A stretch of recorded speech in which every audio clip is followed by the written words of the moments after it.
Good afternoon, all of you. Am I audible? Yes, sir. तो कोमल जी, आप पुरानी किताब से फोटो डालते हो ना खींच के वो? Yes, sir. तो सारे फोटो डाल दो उस किताब के जितने भी मैप हैं।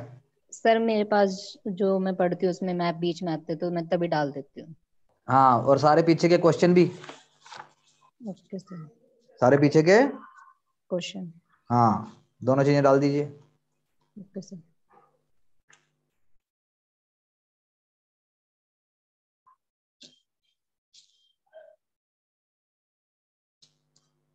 और किसी को कल से कोई डाउट? कल जो हमने रिवोल्ट ऑफ 1857 और उससे पहले का जितना कवर किया, कोई डाउट है तो पूछिए। हाँ जी,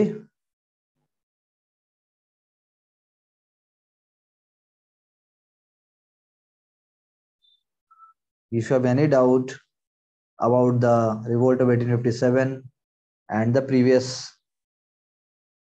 areas तो प्लीज बताइए।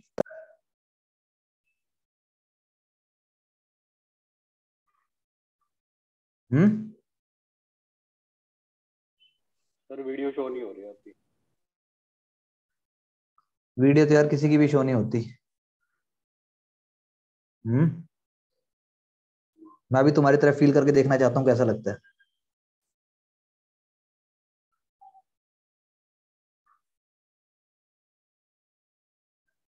क्यों?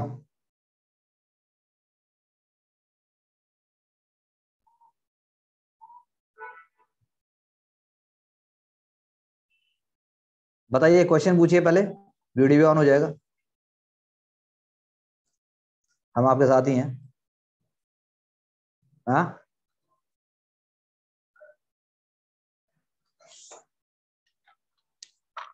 वरना हम आगे करेंगे। पोस्ट 1857 जो रेबिलियंस हैं या रिवोल्ट्स हैं, पोस्ट 1857 मूवमेंट्स हैं, वो करेंगे हम।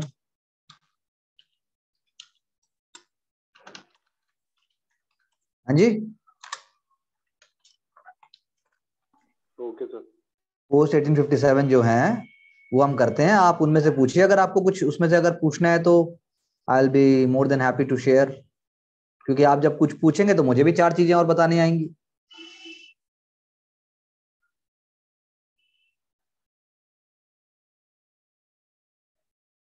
पोस्ट 1857 मूवमेंट्स इंपॉर्टेंट हैं। जैसे इंडिगो अपराइजिंग थी एक, वो बड़ी इंपॉर्टेंट थी। पाबना का हमने बताया ही है आपको। उसके बाद जो है डेक्कन राइट्स इंपॉर्टेंट हैं। फिर कोया रेबेलियन है, रामापा है, ये तो हम नाम पहले देख चुके, लेकिन फिर भी हम एक बार फिर से देख लेंगे अच्छे से।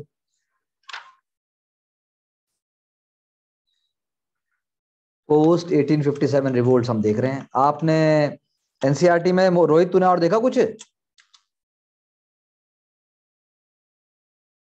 रोहित जी, 8th वाली सर। आपने देखा उसके बाद? 8th वाली सर। हाँ, 8th वाली माय डियर।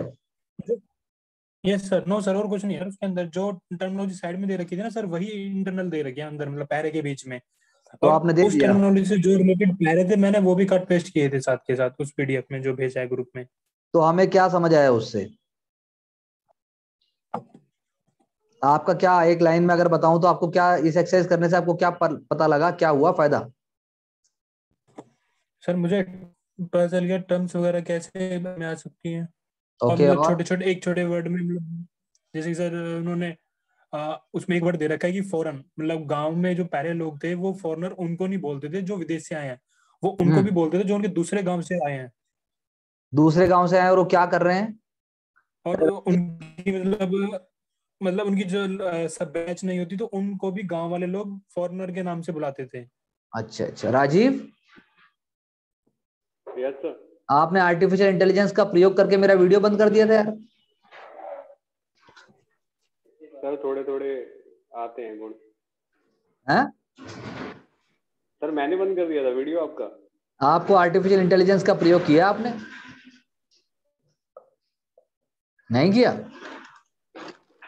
सर आपको पता चल गया मैं हैकर हूँ। हाँ बिल्कुल भाई, एथिकल हैकर है, अनएथिकल है ये बता दे। हैं? एथिकल है अनएथिकल है ये बता दे बस। Sir ethical sir.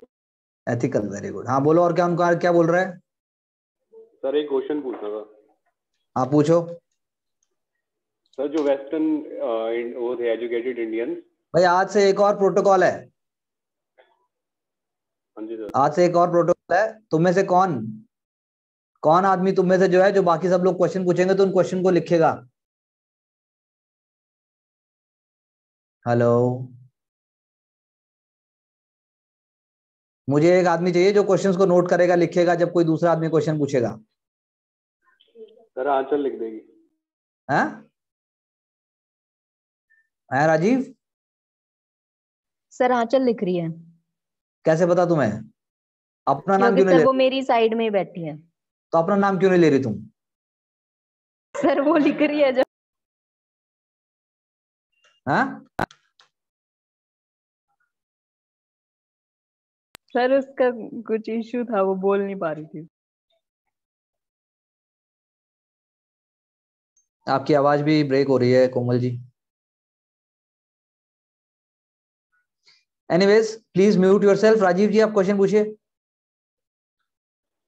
सर जो वेस्टर्न एजुकेटेड इंडियंस थे, एजुकेटेड इंडियंस थे, हाँ, तो उन्होंने अपने आप को इस रिवोल्ट से दूर क्यों रखा सर? उन्होंने अपने आप को इस रिवोल्ट से दूर क्यों रखा? आपकी आवाज ही ब्रेक हो जाती है जी। सर इस रोहित रिवोल्ट जी से बोलिए। दूर क्यों रखा वेस्टर्न एजुकेटेड जो इंडियंस थे सर उन्होंने? कौन जवाब देगा इसका? चैट बॉक्स में लिखो फटाफट। Please right in the chat box. क्यों रखा? ये तो नेचुरल है राजीव जी, ये तो नेचुरल है। वेस्टर्न एजुकेटेड इंडियन क्यों सपोर्ट करेंगे उस रिवोल्ट को? आप बताओ पहले, क्यों करना चाहिए? सर वो भी इंडियंस ही हैं एक तरह से। इंडियंस तो हम सारे हैं। नहीं, ये यार जेनरिक भाषा का प्रयोग नहीं चाहिए ना, सोच के साथ चाहिए। We have to give answer with the logic. Sir Indians ही उन्हें उन्हें इनका सपोर्ट इसलिए करना चाहिए था जो एजुकेटेड थे, क्योंकि वो उनकी हर तरह से मदद भी कर सकते थे। हाँ, और उनको आई एक एग्री विद यू, कर सकते और थे, उनको बिल्कुल एक सही बात है। और उनको एक सिस्टम के तरीके से उनको सारी चीजें बता सकते थे। हाँ, बात सही है, लेकिन अभी देखो, अभी जैसे कुलदीप जी ने लिखा कि उनको ऐसा लगा कि आफ्टर रिवोल्ट फिर से फ्यूडल सिस्टम आ जाएगा, यानी कि जो मिडिल क्लास है that is more fearful of the going back to the traditional system rather than having any kind of confidence for the future system. लेकिन कोई भी एजुकेटेड मिडिल क्लास का सिंगल आदमी भी या सिंगल ग्रुप भी revolts की मदद नहीं करेगा, ऐसा नहीं है। There will be many people who are supporting also revolt of 1857, but the majority is against the revolt of 1857. That is why majority is helping the East India Company. They are trying to remain neutral. That is what we said in the question yesterday also. Okay, और middle class जो emerge हो रही है, the kind of modern ideas that it is witnessing, it is having lot of value and precious mindset for that. It is not ready to give up those ideas, those mindset at the cost of anything else. That is why you are going to, मतलब they are going to do that. आप समझे मेरी बात को?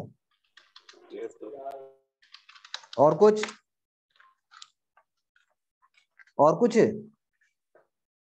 और बोलो। और किसी का कोई प्रश्न?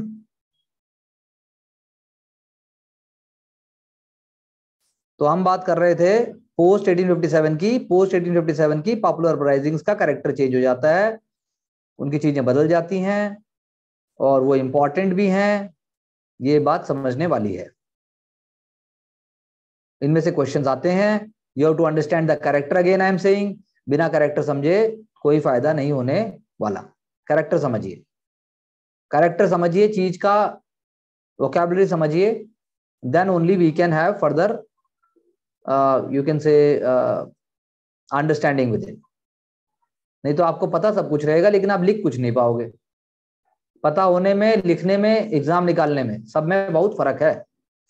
तो पोस्ट 1857 की जब हम बात करते हैं,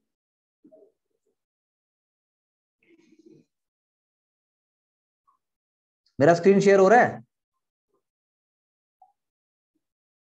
हेलो? No sir. नहीं हो रहा? No sir. तो क्या वीडियो शेयर हो रहा है? नो सर, वीडियो आ रहा है सर, लोडिंग कर रहा है अभी। सर कुछ ही फेस नहीं होता। This is I think some problem with the back, मतलब जूम के साथ ही है। मैं स्टॉप भी नहीं हो रहा है तो यार, अभी दोबारा अपलोड करना पड़ेगा। यानी आप अपने स्किल्स दिखा रहे हो राजीव जी? मांगे नहीं हमने तो, आप ही ने कहा था। ये देखो पता नहीं क्या हो गया इसमें।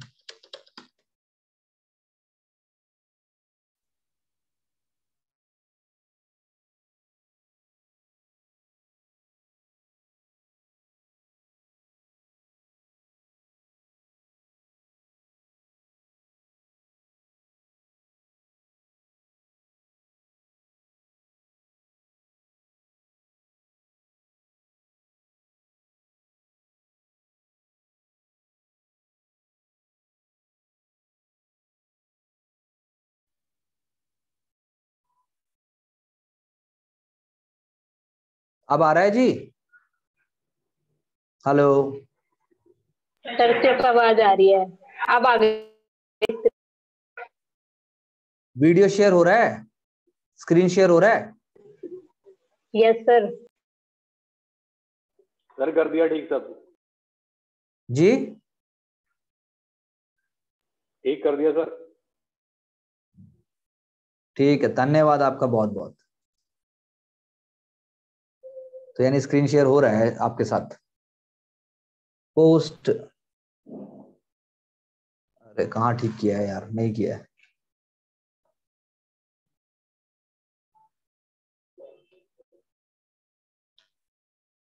पोस्ट 1857, ये हम बात कर रहे हैं। पोस्ट 1857 में सबसे पहली बात ये आती है, एंटी ब्रिटिश सेंटिमेंट्स रहेंगे जी। एंटी ब्रिटिश सेंटिमेंट्स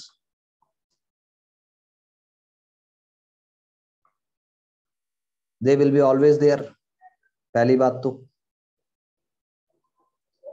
ओके, ऐसा नहीं है कि एंटी ब्रिटिश सेंटिमेंट्स चले गए हैं, it is not there.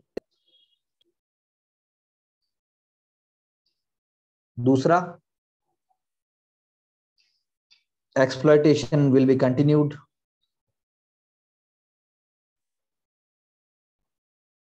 Exploitation भी चलती रहेगी। ऐसा नहीं होगा कि भाई अब सबको समझ में आ गया क्या गलत है क्या सही है तो अचानक सब कुछ बदल जाएगा। और पॉपुलर अपराइजिंग्स भी चलती रहेंगी, लेकिन उनका कैरेक्टर और स्वरूप बदल जाएगा थोड़ा सा। पॉपुलर अपराइजिंग्स को ब्रिटिश कहेंगे ये तो रेबेलियन है, ये तो डकैती हैं, ये तो क्रिमिनल एक्टिविटीज हैं।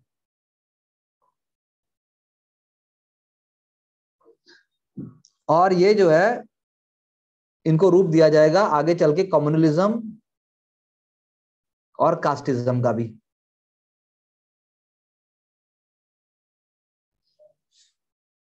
और beginning of the 20th century एक नई क्लास इमर्ज होगी। कौन सी? कौन सी क्लास इमर्ज होगी बताओ? Middle class. हाँ, मिडिल क्लास। नहीं, no no no, middle class emerge हो चुकी है, राजा राम मोहन रॉय के समय से हो गई वो तो। Sir backward class. 20th century के फर्स्ट डिकेड और सेकंड डिकेड में एक और क्लास इमर्ज होगी। कौन सी क्लास है वो? Backward sir. अरे यार जबरदस्ती, अगर कुछ भी बोलोगे ना और बिना दिमाग लगाए तो बाहर फेंक दूंगा उठा के।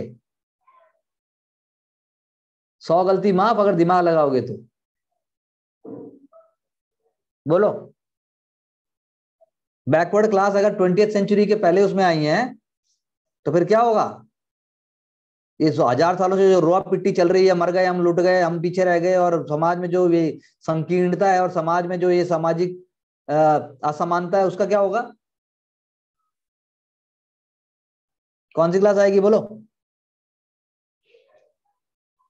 सर फिर कौन सी क्लास आएगी? हाँ बताओ।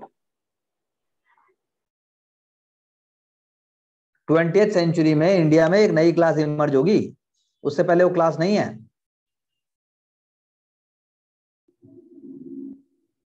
बुर्जुआ क्लास। हाँ बुर्जुआ क्लास। हाँ, बात तो सही है, कैपिटलिस्ट क्लास भी इमर्ज होगी, ठीक बात है, मैंने मान ली। 20th सेंचुरी से पहले इंडिया में कोई कैपिटलिस्ट क्लास नहीं थी। चलो ठीक है, हवा में तीर मारा तुमने, लेकिन ठीक मारा। इसी की जैसी एक और क्लास भी है। सर कैपिटलिस्ट क्लास तो ये पहले भी तो थी। कहाँ थी पहले? अकबर कैपिटलिस्ट था? नहीं सर, जो हाँ, बीच में क्यों रुक जाते हो, बोलो, बताओ यार। सर ये जो अरे ये जो क्या, जो बनिए थे, ये बनिए थे? हाँ, how word you are using, बनिए। मर्केंटाइल क्लास, मरकंड, हाँ मर्केंटाइल क्लास मर्चेंट क्लास थी। कैपिटलिस्ट क्लास कहाँ थी इंडिया में? हाँ, मर्चेंट क्लास। कैपिटल और मर्चेंट में फर्क होता है। तुम्हारा भारत पे का जो वो जो है बाहर निकाल दिया, और जिसका 30 करोड़ का बंगला है और जो 20 लाख और 50 लाख के गद्दे पे सोता है, वो कैपिटलिस्ट है। अशनीर सर, हैं? अशनीर नाम है सर उनका। हाँ, जो भी नाम है वो है कैपिटलिस्ट। तो अब तुम्हारे घर के बगल में जो परचून की दुकान जिसने खोल रखी है, वो भी कैपिटलिस्ट है क्या? बोलो जरा, कौन सी क्लास होगी? एक कैपिटलिस्ट क्लास है और दूसरी कौन सी है? हद होगी यार, तुम लोग क्या एडवांस और क्या बेसिक और क्या करा जाए। कैसे अपना सोच के तुम आंसर में एक शब्द भी लेके आओगे, मैं हैरान हो जाता हूं। बताओ जरा, कैपिटलिस्ट क्लास के अलावा एक क्लास और आएगी, वर्किंग क्लास।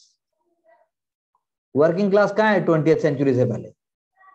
बताओ, है? फिर जब रेलवे आ जाएगा, उसके बाद ये सारी चीजें आनी शुरू होंगी, plantation crop, railways, factories, industries. तो ये कर करके 20th सेंचुरी के फर्स्ट डिकेड में क्या आएगी? Working class. हाँ, तो वर्किंग क्लास कौन सी रिवोल्यूशन से इंस्पायर होगी 20th सेंचुरी में? वर्किंग क्लास 20th सेंचुरी में किस रिवोल्यूशन से इंस्पायर हो गई? Industrial. Industrial revolution 20th century में आई थी। हैं? 20th सेंचुरी के रिवोल्यूशन का नाम बताओ जिससे वर्किंग क्लास इंस्पायर होगी। भाई तुम लोगों का क्या करूं यार मैं, तुम्हें पता होता है फिर भी कुछ नहीं बताते हो। आज तक तुमसे कुछ ऐसा नहीं पूछा जो तुम्हें नहीं पता, फिर तो उत्तर दे दो।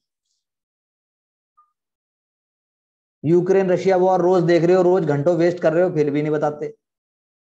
रशियन रिवोल्यूशन किससे इंस्पायर होगी? हाँ, it will be inspired by Russian revolution.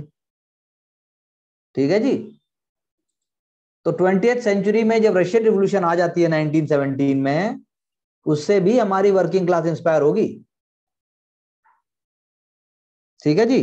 तो इसीलिए हम कह सकते हैं कि पॉपुलर अपराइजिंग्स पोस्ट 1857 के डिफरेंट डिफरेंट कैरेक्टर्स हैं। अब जैसे एग्जांपल ले लेते हैं हम, इंडिगो।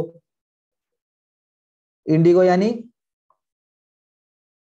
नील, इंडिगो रिवोल्ट, नील की खेती होती थी। अब इंडिगो प्लांटर्स ने 1770s में ही इंडिया में स्टार्ट कर दिए थे, 1770s में, लेकिन उनको शुरू में मुनाफा हो रहा था क्योंकि ब्लू डाई की यूरोप में बहुत ज्यादा डिमांड थी। It was highly profitable product. और इंडिगो प्लांटर्स जो है फोर्स करते थे, यूरोपियन प्लांटर्स फोर्स करते थे उसको उगाने को। किसकी जगह उगाई जाएगी? अगर मैं इंडिगो उगाऊंगा तो मैं क्या नहीं उगा पाऊंगा? राइस। हाँ, food grains. We will not be able to. तो यानी कि ये फूड ग्रेन यानी फूड क्रॉप की स्पेस किसने ले ली? कमर्शियल क्रॉप्स ने ले ली।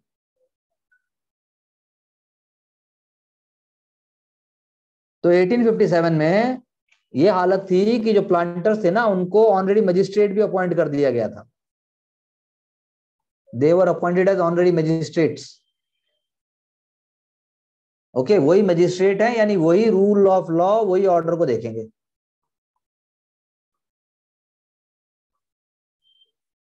इससे पेजेंट में रिसेंटमेंट हो गया, तो आप लगा लो गोविंदपुर विलेज, सब जगह दिया हुआ है ये, गोविंदपुर विलेज नादिया में, यहां सबसे पहले अपराइजिंग स्टार्ट होगी। लीडरशिप होगी विष्णुचरण विश्वास और दिगंबर विश्वास।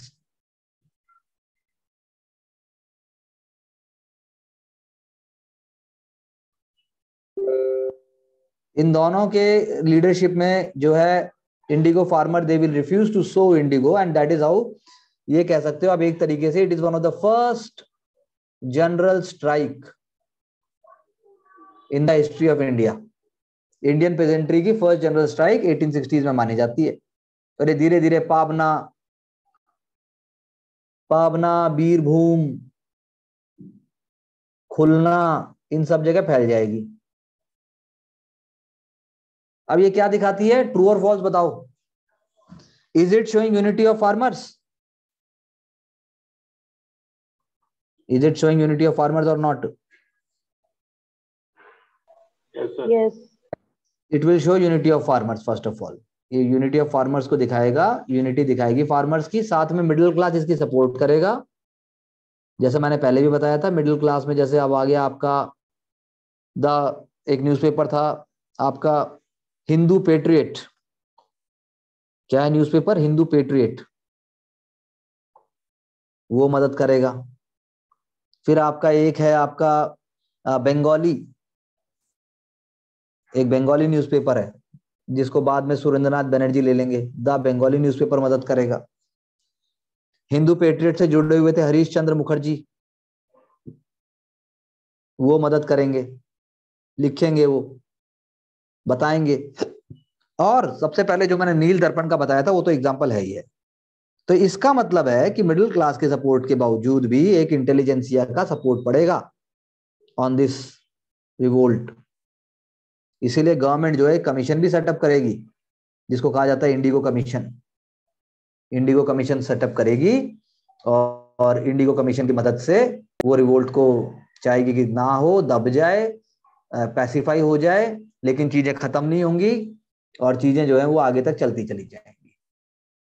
यही इंडिगो रिवोल्ट आप कह सकते हैं कि जब चीजें नहीं काबू में रहेंगी, चीजें जब बढ़िया नहीं रहेंगी, तो अब गांधी जी के जो मूवमेंट थी जिसको हम चंपारण कहते हैं, वो भी इसी से जुड़ा हुआ था। चंपारण भी इसी से जुड़ा हुआ था। जब पहले शुरू में नहीं हो पाएगा इंडिगो, यहाँ पर इंडिगो पहले होगा, और उसके बाद जो है जब यहाँ के बिल्कुल एकदम वो हो जाएगा, क्या हो जाएगा, बिल्कुल एकदम अनरिम्यूनरेटिव हो जाएगा, तो चंपारण सत्याग्रह या चंपारण मूवमेंट जिसमें गांधी जी को बुलाया गया था, वहां तक ये बात जाएगी और वो चीजें मिला के फिर दोबारा दिखाई देंगी।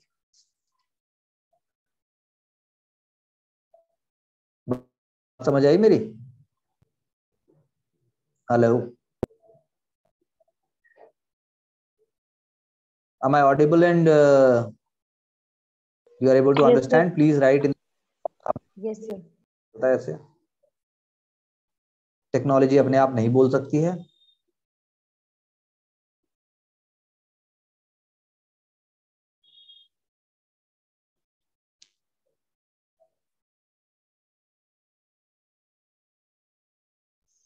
तो ये तो एक बात हुई, मिडिल क्लास भी सपोर्ट करेगा, इंडिगो कमीशन भी बनेगा, ये भी होगा। लेकिन इसको अभी हम यदि आगे तक समझना चाहें तो हम इसको चंपारण सत्याग्रह के उससे जोड़ सकते हैं।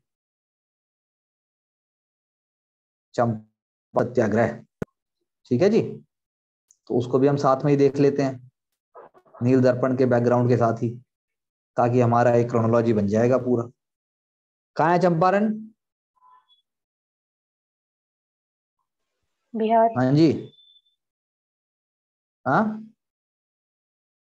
बिहार सर। बिहार में कहाँ?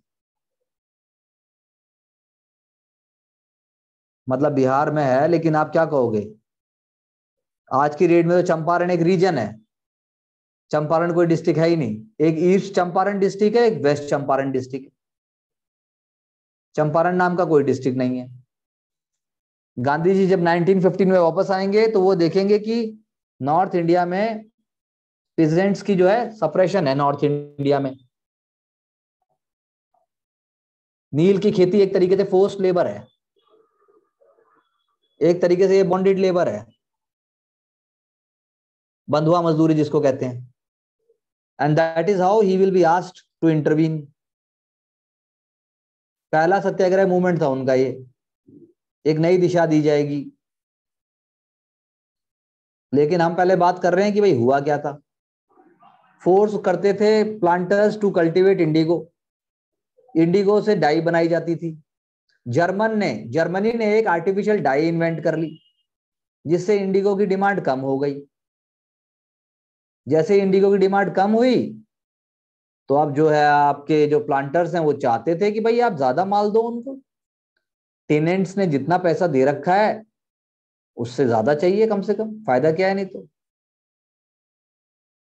लेकिन फर्स्ट वर्ल्ड वॉर में दोबारा से इंडिगो प्रॉफिटेबल हो गया, इसीलिए टेनेंट्स जो है दोबारा फोर्स होने लगे उगाने के लिए।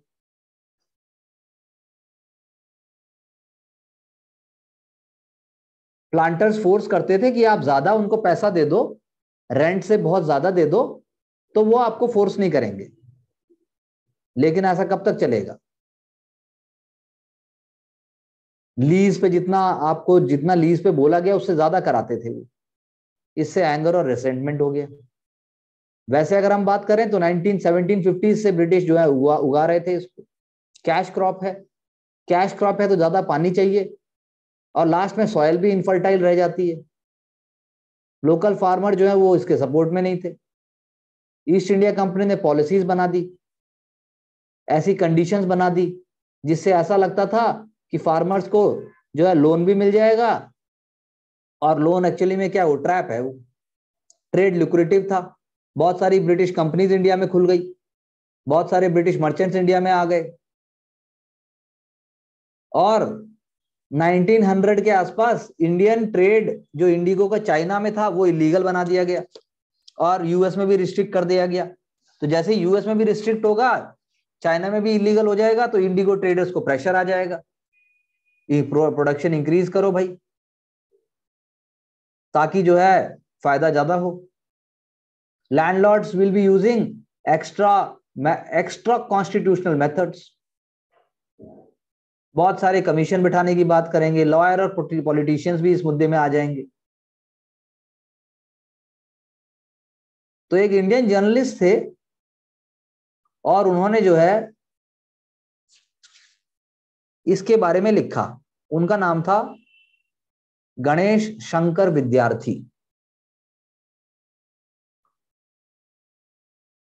गणेश शंकर विद्यार्थी ने चंपारण के बारे में, इंडिगो के बारे में लिखा। चंपारण के बारे में, इंडिगो के बारे में लिखा उन्होंने कि इंडिगो कैसे जो है हमारे लिए खराब है। और उन्होंने चंपारण के बारे में बाद में लिखा। गणेश शंकर विद्यार्थी जो है इंडिपेंडेंस मूवमेंट में उन्होंने इंपॉर्टेंट रोल प्ले किया है। नॉन कॉपरेशन मूवमेंट में भी उनका रोल था और उन्होंने जो है कई नॉवेल्स को भी उन्होंने ट्रांसलेट किया है। विक्टर ह्यूगो का एक नॉवल था 93, उसको भी उन्होंने ट्रांसलेट किया। तो गणेश शंकर विद्यार्थी एक क्रांतिकारी लेखक की तरह थे और उनका एक बहुत ही फेमस न्यूज़पेपर था जिसका नाम शायद आपने सुना हो। यदि आपने सुना है तो चैट बॉक्स में लिखिए प्रताप। जिस किसी ने प्रताप नाम का न्यूज़पेपर सुना है वो चैट बॉक्स में लिख सकता है यस और नो। तो उनकी लेगेसी है अपने आप में। बहुत ही मतलब फाइटर टाइप आदमी थे, लेखन के थ्रू फाइटर थे। जर्नलिज्म में उनका रियल इंटरेस्ट था। रिवोल्यूशनरी हिंदी और उर्दू में पोएट लिखते थे। विद्यार्थी इसलिए उन्होंने अपना नाम रख लिया। उन्होंने 2 जर्नल स्टार्ट किए थे, कर्मयोगी और स्वराज्य। कर्मयोगी और स्वराज्य। एक हिंदी की मैगजीन होती थी सरस्वती, बहुत फेमस मैगजीन है, उसके भी वो उससे भी जुड़े हुए थे वो। और वो जो है राइटर हो गए और प्रताप के थ्रू वो जो है उन्होंने जो है क्रांतिकारी विचारों का प्रतिपादन करना शुरू कर दिया। हिंदी में लिखते थे, गांधी जी से मिले, उन्होंने होम रूल मूवमेंट को भी सपोर्ट किया। तो गणेश शंकर विद्यार्थी जो है वो मतलब कि एक लगा लीजिए कि बहुत ही इंपॉर्टेंट लीडर थे इस टाइम पे अगर हम कहें तो। बाद में जो है मतलब आप कह लीजिए कि जब कम्युनलिज्म बहुत बढ़ गया तो मुस्लिम मॉब ने अटैक कर दिया और विद्यार्थी जो हैं वो उसके शिकार हुए, उनकी बॉडी मिली, जबकि वो हिंदू मुस्लिम यूनिटी को सपोर्ट करते थे। तो ये कहने का मतलब, मेरा आपको बताने का मतलब ये था कि एक आदमी के बहुत सारे रोल रहे हैं, उनके बहुत सारे आइडियाज रहे हैं। तो चंपारण का मतलब सिर्फ गांधी जी नहीं है, अगर और भी किसी व्यक्ति ने और भी किसी पॉइंट ने अगर सपोर्ट किया है तो वो भी एग्जामिनेशन आपसे पूछने में आ जाता है। तो इसलिए मैंने आपको ये बताया कि इंडिगो का बैकग्राउंड में हो क्या रहा था। तो गणेश शंकर विद्यार्थी थे। राजकुमार शुक्ला का नाम आपने सुना होगा, राजकुमार शुक्ला और संत राउत। राजकुमार शुक्ला ने कोशिश की थी गांधी जी को लाने की, और संत राउत क्या थे? एक मनी लेंडर थे। उन्होंने जो है कोशिश की कि गांधी जी जो है आ जाएं, गांधी जी यहाँ आ जाएं, और गांधी जी जो है मतलब आप कह लीजिए कि गांधी जी आए और गांधी जी आकर चंपारण के इशू को रिजॉल्व करें।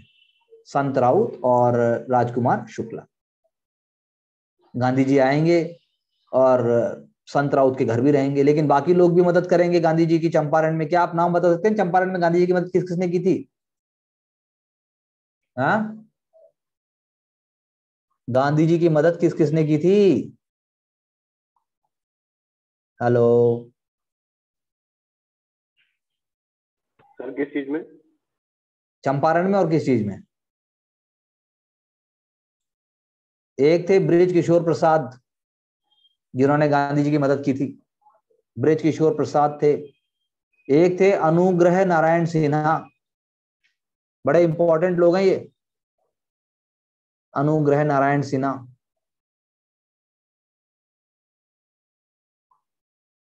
बृज किशोर प्रसाद, अनुग्रह नारायण सिन्हा। उसके बाद और बताओ आप, मैं बाकी नाम तो मैं बता ही दूंगा। एक थे मौलाना मजहरुल हक, मौलाना मजहर उल हक। हाँ, और बताओ और कौन है?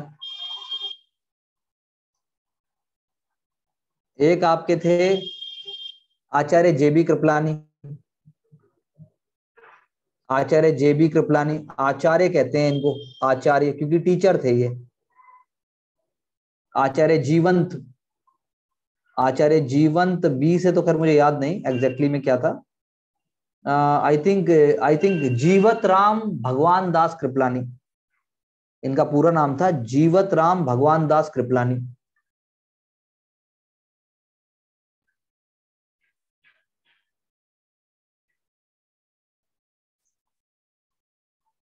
और बताइए दो लोगों के नाम जिनका नाम आप जानते हैं, जल्दी बताइए।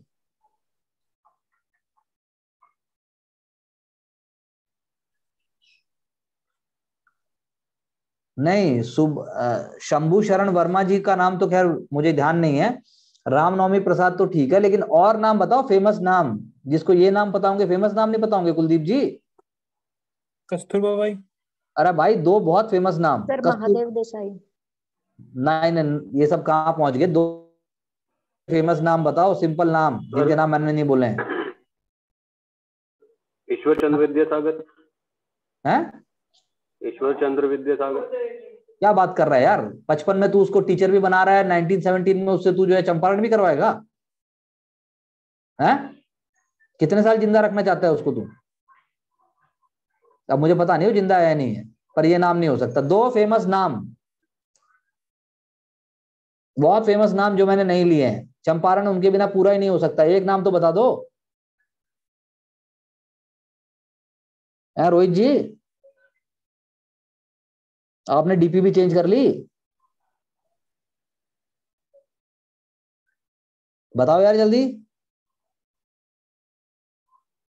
कुलदीप जी। कैसे पता आपको रामनवमी प्रसाद, जब आपको वो नाम नहीं पता तो? हाँ, तो दो फेमस नाम में आएगा, एक आएगा बाबू राजेंद्र प्रसाद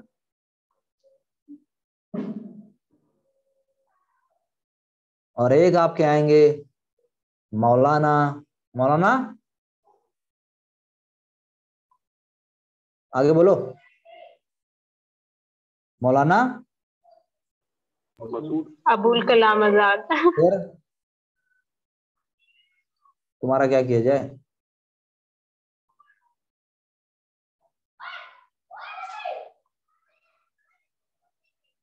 ये दोनों नाम आएंगे, ठीक है।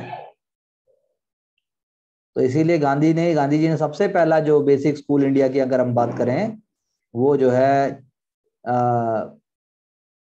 जिसका मतलब जो आप कह लीजिए वो उन्होंने चंपारण में ही किया था। ईस्ट चंपारण डिस्ट्रिक्ट में first basic school Gandhi ji ने स्टार्ट किया था, first basic school in India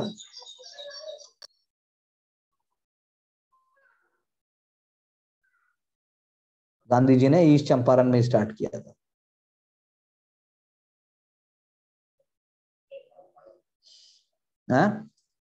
वो ईस्ट चंपारण में स्टार्ट किया था। उन्होंने जो है लॉयर्स की टीम पिकअप की और उन्होंने चंपारण के लिए गांधी जी ने प्रोटेस्ट किया।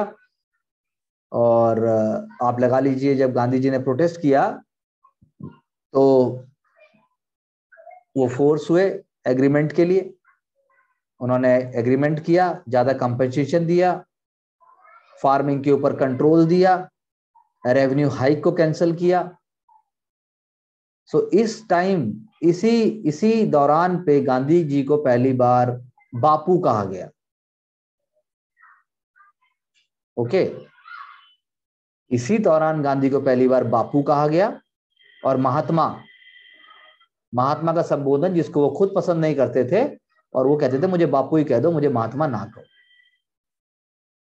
महात्मा शब्द उनका जो है वो रविंद्रनाथ टैगोर जी से जुड़ा हुआ है और संत राउत ने उनको पहली बार बापू कहा था। जो संत राउत मैंने आपको नाम बताया, अरे स्क्रीन आ तो रहा है, नहीं आ रहा? स्क्रीन तो आना चाहिए, नहीं आ रहा क्या सर? अब आ रहा है, रुक तब गया से था मैंने बीच स्क्रीन तो ऑन सर, उस टाइम रुक गया था। रुक गया था, ओके नो प्रॉब्लम। तो ये वाली बात हुई। और गांधी जी पहले ऐसे लीडर होंगे जो है ना, मतलब कि जब उनको पकड़ा जाएगा, जब उनको मतलब गांधी जी को बोला जाएगा कि आप चले जाओ, यहां से आप चले जाओ, आप चंपारण से चले जाओ और चंपारण में आपको एंट्री नहीं है, तो गांधी जी जो है वो पहले ऐसे लीडर हैं इंडियन नेशनल मूवमेंट के जो कि इस बात को स्वीकार कर लेंगे कि हाँ भाई मैं गलत कर रहा हूं, हाँ भाई मैं गलत हूं, हाँ भाई मैं नहीं जाऊंगा और मुझे सजा दे दो। जब गांधी जी को सजा देने की बात की जाएगी तो गांधी जी जो है वो बोल देंगे कि भाई ठीक है, आपके सजा देने से भी ज्यादा बड़ी सजा भगवान की होती है। तो अब वो कहेंगे, जब उनसे कहा जाएगा, British will say that the because of you public piece is in danger mister Gandhi, आप यहां से चले जाओ, पब्लिक पीस आप खराब कर रहे हो। तो वो कहेंगे हाँ जी, मैं ये ऑर्डर को डिसोबे करता हूं, पहला ऐसा इंडियन जो ये कह देगा मैं डिसोबे करता हूं, मुझे सजा दी जाए। आज तक सब कहते थे मैंने गलती नहीं की, मुझे सजा नहीं मिलनी चाहिए। गांधी जी ने जो है इन्वेस्टिगेशन चालू रखी अपने जो लोग मैंने आपको बताए। ऑब्वियसली महादेव देसाई आएंगे, उसके अंदर महादेव देसाई भी आएंगे, नरहरि पारिख भी आएगा, जो नाम मैंने अभी नहीं बताया था आपको, नरहरि पारिख भी आएगा। ये सारे जो सज्जन थे ये गांव गांव घूमेंगे, लोगों को मोबिलाइज करेंगे और गांधी जी कह देंगे भाई कि मुझे कोई डर नहीं लगता। इसीलिए चंपारण एग्रेरियन कमेटी बनेगी और चंपारण एग्रेरियन कमेटी तीन काठिया सिस्टम को और जो बाकी जो है उसको अबॉलिश करने की बात करेगी। 3 काठिया सिस्टम और 25% आपको रिफंड भी दिया जाएगा। 25% refund will also be given और कमेटी जो है कंपनसेशन भी बोलेगी, आप ऐसा कह सकते हैं। 3 काठिया सिस्टम, यानी कि वो सिस्टम जिसमें बेस्ट ऑफ द लैंड के ऊपर आप जो है क्या उगा रहे हो, इंडिगो उगा रहे हो। 3 कठिया सिस्टम, 3 कठिया इसका नाम है, और ये सिस्टम जो है इलीगल सिस्टम है, ऐसा आप कह सकते हैं। तो 3 कठिया सिस्टम जो है बहुत पहले से था, कई समय, आज के टाइम से तो था नहीं वो। तो गांधी जी का मिशन था 3 कठिया सिस्टम जो है वो है उसको अबॉलिश कर दिया जाए, प्लांटर्स का राज खत्म कर दिया जाए। और इस तरह से जो है आप कह सकते हो कि साथ साथ में विलेज में जो रिफॉर्म्स होने चाहिए, purdah system, untouchability, suppression of women, इन चीजों के ऊपर भी गांधी जी ने बात की। और उन्होंने जो है संत राउत की मदद से स्कूल भी खोले, जैसा मैंने बताया। सन 2017 में हमने उसकी सेंटेनरी बनाई, गांधीयन चंपारण सत्याग्रह की। यूपीएससी में क्वेश्चन भी आया था और आता भी रहेगा। स्वच्छ भारत मिशन को भी हमने चंपारण सत्याग्रह से लिंक किया। स्वच्छाग्रह जो है वो भी हमने इसी चीज से जोड़ा है। तो गांधी जी ने जो है माई एक्सपेरिमेंट्स विद ट्रूथ, जो उन्होंने 1929 तक पब्लिश हो चुकी थी, उसमें भी इसकी बात की। तो ये हम कह सकते हैं एक एग्जाम्पल जो उसका है प्लांटर्स के, जो मैंने अभी कहा कि आपसे रिवोल्ट का, जो हमने इंडिगो की बात की। ठीक है जी, तो हमने पूरा ट्रेस कर दिया। पाबना का मैंने आपको, पाबना रिवोल्ट जैसे मैंने आपको बताया भी था, लेकिन I can just share with you. Pabna भी ईस्ट बंगाल में है, 1873-75। यहां पर भी एग्रेरियन लीग बनाई गई थी और एग्रेरियन लीग्स के जो है लीगल रेजिस्टेंस माउंट किया गया।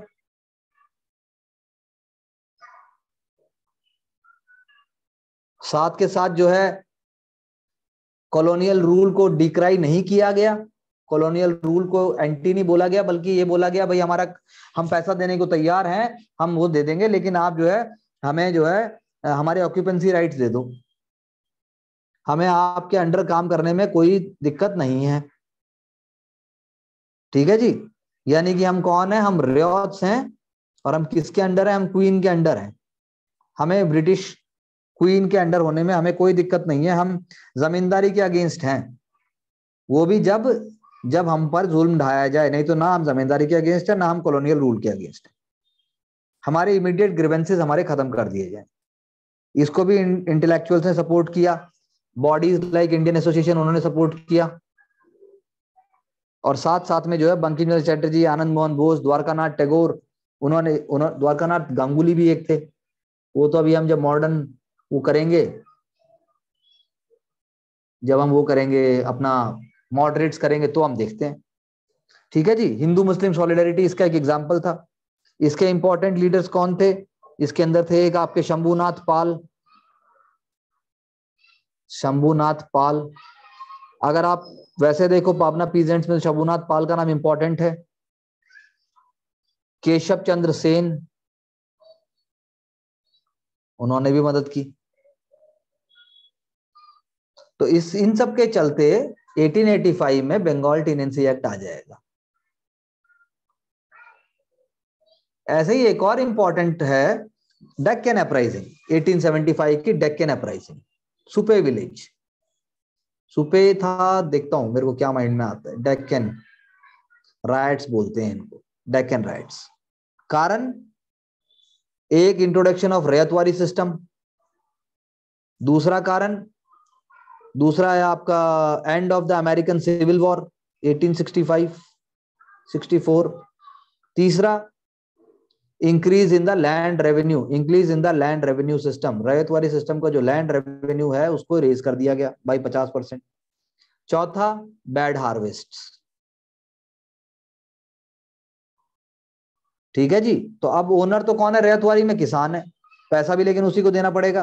अब पैसा नहीं दे पाए तो किसके पास जाएगा, वो मनी लेंडर के पास जाएगा। ठीक है जी, अब रेसेंटमेंट हो गया, किसके बीच में रेसेंटमेंट हो गया, पेजेंट वर्सेस मनी लेंडर्स। अब मनी लेंडर के साथ हो गया तो आउटसाइडर कौन है, मनी लेंडर्स मारवाड़ी या गुजराती। अहमदनगर एरिया में हो रहा है ये, डेक्कन रीजन में, अहमदनगर रीजन में। अब मनी लेंडर जो है वो, जिनको हम वाणी भी कहते हैं, वाणिज्य से आया है। और कुणबी यानी cultivator class, Kunbis KUNBI, cultivator class. अब जब ये हो जाएगा तो इसलिए सबसे पहले सिरूर तालुका में सबसे पहले चीजें फैलेंगी। विलेज करदाह या कारादाह कह लो, विलेज करदाह में किया जाएगा, सिरूर तालुका में। और मनी लेंडर को बोला जाएगा भाई हमारे पैसे माफ कर, और जो है कल्टीवेटर जो है वो प्रेशर डालेंगे, क्योंकि कल्टीवेटर की जमीन छीनने की बारी आ जाती थी। जैसे एक कल्टीवेटर थे, उनका नाम था बाबा साहिब देशमुख, उनको बोला गया आप अपनी जमीन छोड़ दो एंड गेट लॉस्ट। तब जो है राइट स्टार्ट हो जाएंगे। देशमुख का घर जो है वो बाबा साहिब देशमुख जो है वो चाहेंगे कि बाबा साहिब देशमुख के इवेंट्स की वजह से ही जो है सारी चीज शुरू होगी, उनका घर तोड़ दिया जाएगा। उसके बाद जो है सारे किसान क्रोधित हो जाएंगे और वो सोशल बॉयकॉट प्रैक्टिस करेंगे। They will practice social boycott, हुक्का पानी बंद, ठीक है। और वो विलेज सर्वेंट्स जो कि मनी लेंडर्स की मदद करेंगे, जैसे बुलोतेदार्स विलेज सर्वेंट जो होती हैं, 12 अलूतेदार्स 12 बुलोतेदार्स, यानी बहुत सारे ऐसे होंगे जो बाइकआउट ज्वाइन नहीं करेंगे, उनको बाकी गांव वालों बाइकआउट करेंगे। तो सोशल बॉयकॉट जो है वो इतना ज्यादा कामयाब नहीं होगा, तो पुणे और अहमदनगर के एरियाज के अंदर राइट्स फैल जाएंगे। चीफ टारगेट जो लोगों के होंगे वो मनी लेंडर नहीं है, उनकी अकाउंट बुक्स हैं, बही खाते लिए जाएंगे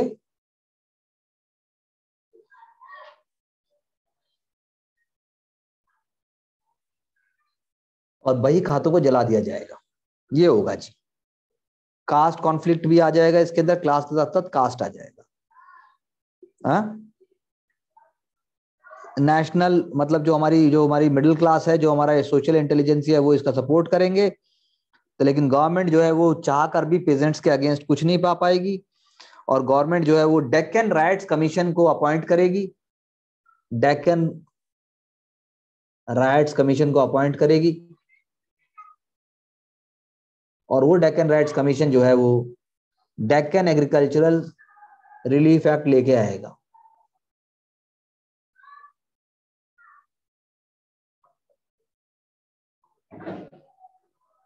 ठीक है ना। यानी कि जो भी किसान पैसे वापस नहीं दे पाएंगे तो उनको इमीडिएटली अरेस्ट या उनकी लैंड हमेशा नहीं ले ली जाएगी, उनकी लैंड नहीं ली जाएगी अचानक से, ऐसा नहीं होगा। ये हम कह सकते हैं डेक्कन राइट्स के उससे। हाँ जी, कोई डाउट, कोई सवाल तो पूछिए।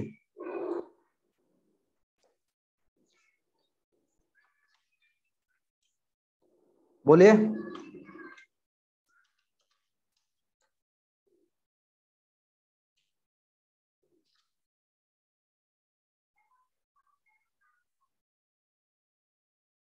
बोलिए अगर कोई डाउट है तो। No sir. जैसा मैंने आपसे कहा, सुपे विलेज में इसकी शुरुआत हुई थी, सुपे, SUPE।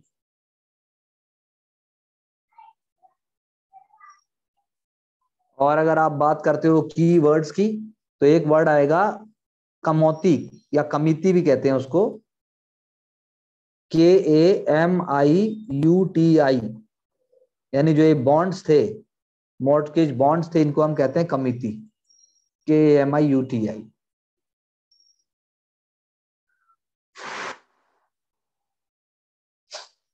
अब आप लगा लीजिए, इन्हीं से लिंक होकर क्या आएगा, वासुदेव बलवंत फड़के।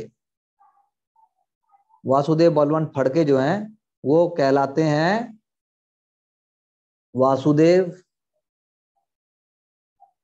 बलवंत फड़के। इनको हम कहते हैं father of militant nationalism in India.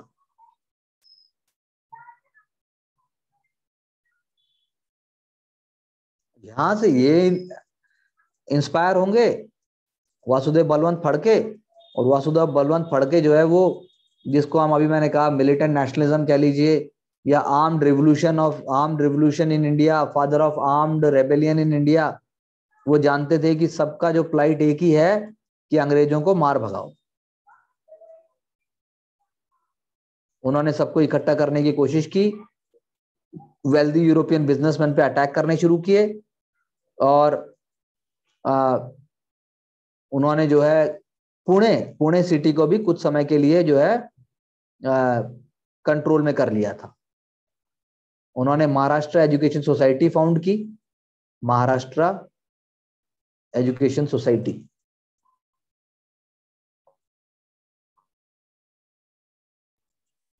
Maharashtra education society found की, और वो रिवोल्यूशनरी थे, जैसा मैंने कहा। उनके साथ सोशल रिफॉर्मर और भी थे, जैसे एक थे लक्ष्मण नरहर इंदापुरकर।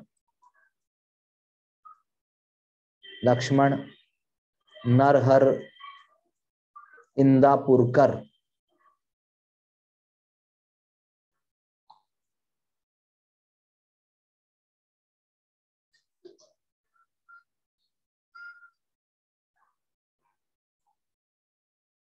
ऐसे और भी सोशल रिफॉर्मर्स थे जो उनके साथ थे, और उन्होंने जो है कई चीजें फाउंड की जिससे जो है समाज के शोषित वर्ग को इकट्ठा किया जा सके।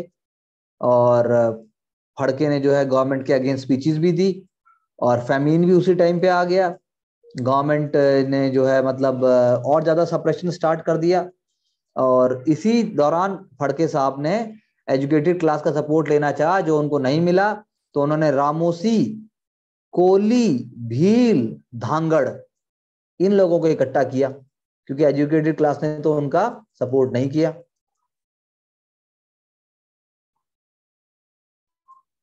रामोसी, भील, कोली, धांगड़, ये जो बैकवर्ड क्लासेस हैं, इनका उन्होंने सपोर्ट लिया, और उनको जो है खुद ही उन्होंने लड़ाई करनी सीखी, और जो है उन्होंने इंडिया के इंडिपेंडेंस के लिए अटैक करना शुरू कर दिया। लोकल बिजनेसेस को अटैक करते थे, और लोकल एरियाज पे अटैक करके उनका पैसा ले लेते थे, और गांव में बांट देते थे। उन्होंने ऐसा जो है किया, तो उनको डकैत बना दिया गया। उनको गांव से गांव में एक मुनादी करा दी गई कि that wherever he is found he will be caught and he will be put behind bars, or he will be I should say he will be executed। धीरे धीरे वो करते रहे, रेड मारते रहे, और बाद में लेकिन जो है क्या कहना चाहिए मुझे, जो उनके नीचे लीडर्स थे वो जो है पकड़े भी गए। और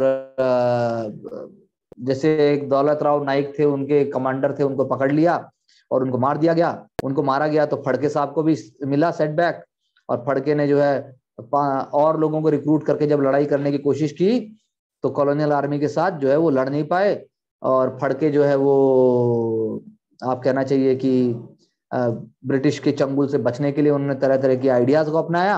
हैदराबाद भाग के गए, रोहिल्लास को लिया, अरब से बातें की। उसके बाद जो है वो पुलिस कमिश्नर्स देख रहे थे, जब उनके पीछे पीछे यकीन किया हो रहा है, क्या हो रहा है, फड़के भाग रहे हैं। तो लास्ट में जो है जब फड़के साहब पे इतने पैसे लगाए हुए थे, तो किसी ने उनको बीट्रे कर दिया और उनको बता दिया कि फड़के यहाँ पर है। एक टेम्पल में वो थे, और टेम्पल वो जो पंढरपुर के लिए जा रहे थे, फड़के को ले जाया गया पकड़ के, पुणे में उन पर ट्रायल किया गया। गणेश वासुदेव जोशी, गणेश वासुदेव जोशी, जिनको कहा जाता है सार्वजनिक काका, गणेश वासुदेव जोशी, गणेश वासुदेव जोशी जो हैं वो उनके क्या थे, वकील थे, सार्वजनिक काका।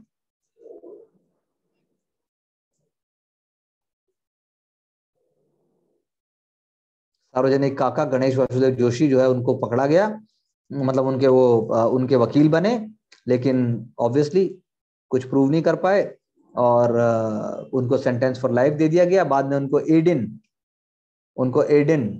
जो है, कहाँ है एडन, कहाँ है एडन बताओ। हाँ, अरे एडन कहाँ है, एडन ज्योग्राफी मान लो। एडन सुना है तुमने, कहाँ है जगह का नाम?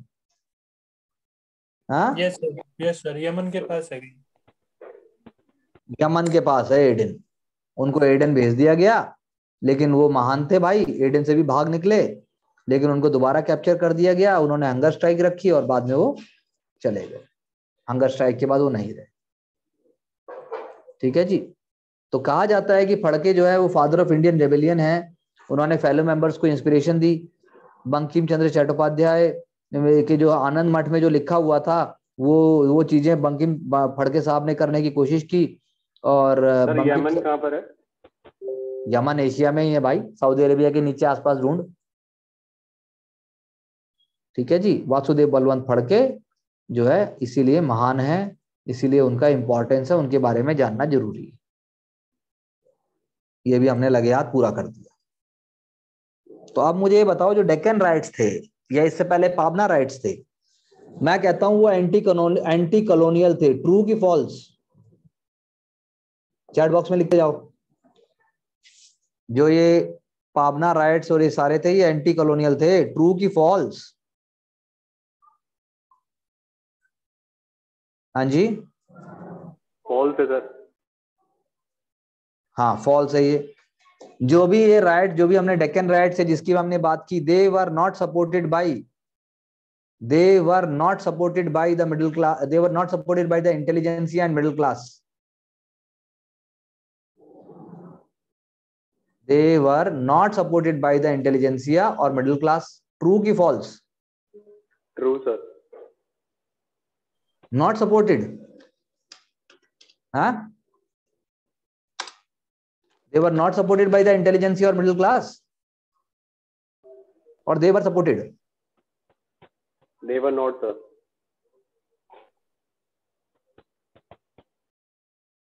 अरे डेक्कन राइट्स में तो हमने बोला था they were supported by, you are all saying false. हमने डेक्कन राइट्स में बोला था ना कि डेक्कन राइट्स वर सपोर्टेड। उससे पहले पाबना वाले में भी तो किया है सपोर्ट। अंडरस्टैंडिंग में क्यों प्रॉब्लम है? बताइए बताइए। ट्रू है sir.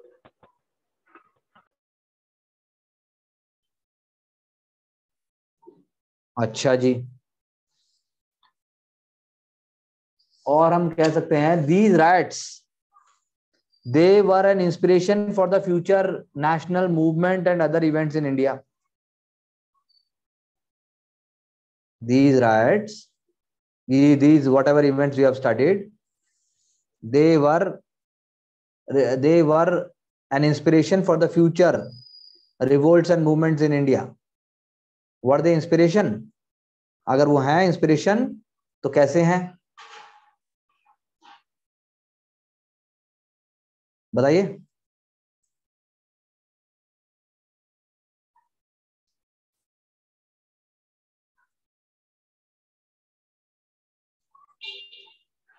Am I audible to all of you?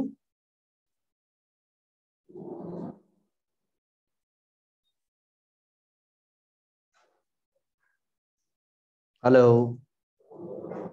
Yes sir. तो इंस्पिरेशन थे ये तो बता दो, या नहीं थे, या थे तो कैसे थे? थे सर, थे सर। तो इंस्पिरेशन थे ना, तो कुछ कीवर्ड्स अपने आप लिखना। If you really think they were inspiration, kindly right few keywords.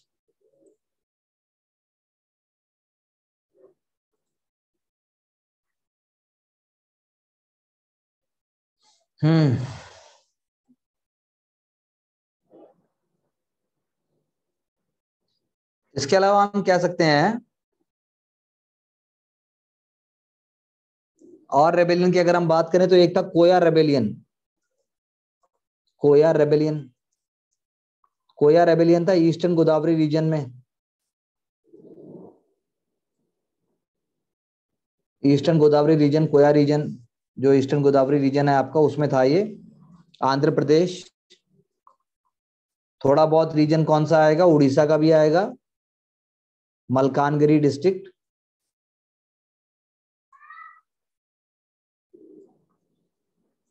क्या कारण थे? इरोजन ऑफ फॉरेस्ट राइट्स,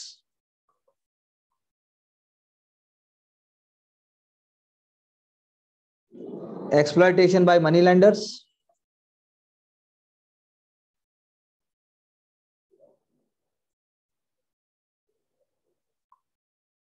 ठीक है जी। और इनके लीडर कौन थे?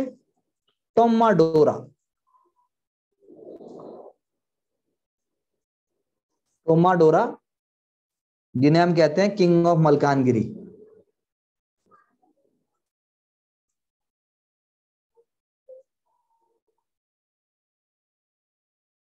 जिन्हें हम कहते हैं किंग ऑफ मलकानगिरी।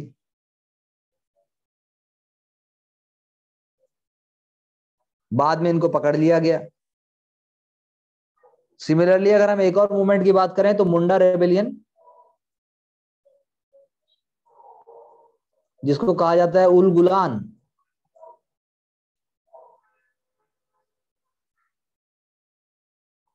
उल गुलान, और कहा जाता है great tumult.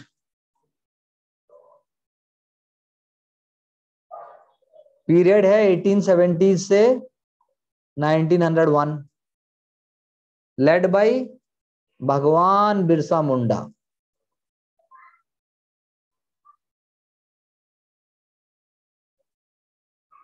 Wanted what it wanted? It wanted Jagirdar and outsiders. They must be stopped from intrusion in land. It also wanted that their rights, their traditional rights must also be given back. Their forest rights must also be given back. There must not be any intervention by moneylenders, Christian missionaries, and even by merchants and outsiders. But ऐसा हो नहीं रहा था. It is important to note that Birsa Munda first believed in Christianity, but later on he was not happy with the Christianity and he came back to his own religion, own belief, own self. So by this he lost the faith and belief in the British rule also. Okay. So finally he is leading Ul Gulan. He declared himself as messenger of God on earth. Thakur के, हम ठाकुर के बंदे हैं, Thakur, having miraculous healing powers. So this was having religious elements also. और बाद में movement का क्या हो गया, एग्रेरियन पॉलिटिकल कैरेक्टर हो गया.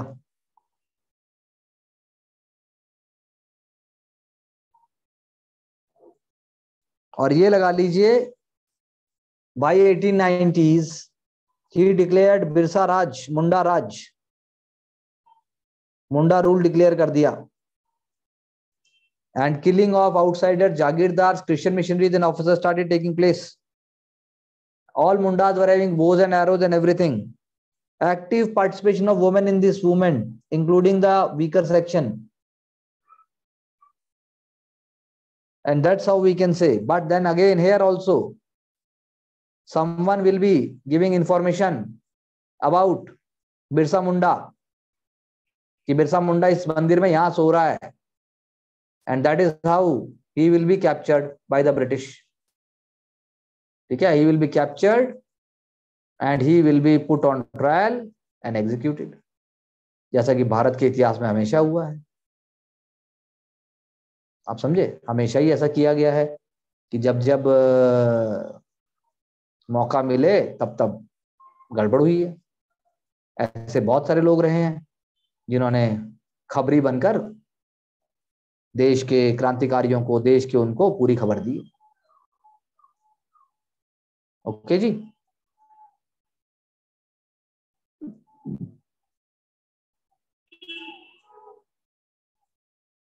मेरी बात समझ में आई आपको? Yes sir. आपकी आवाज कट रही है जी. यस सर, आ गई सर. हाँ यस सर. आ गई सर. सर जो बिरसा मुंडा को कैप्चर करने के बाद सर उसको मार दिया गया. राजीव जी, आपकी आवाज सुनाई नहीं दे रही मुझे. हेलो. हेलो राजीव जी. अब आ रही है सर आवाज?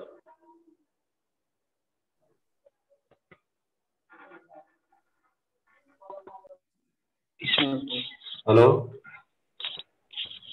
यस. सर बिरसा मुंडा मुंडा को कैप्चर करने के बाद मार दिया गया उसको। क्या कह रहे हैं, दोबारा बोलिए। सर बिरसा मुंडा को कैप्चर करने के बाद मार दिया गया है, उसको थ्रेट किया गया है। उनको हमें थोड़ा इज्जत से बात करनी पड़ेगी, वो हमारे सामने नहीं है अपना प्रोटेक्शन करने के लिए। उनको ही बोला सर मैंने। तो हाँ जी सर। बिरसा मुंडा को बिल्कुल फांसी दे दी गई, बिरसा मुंडा जी को फांसी दे दी गई।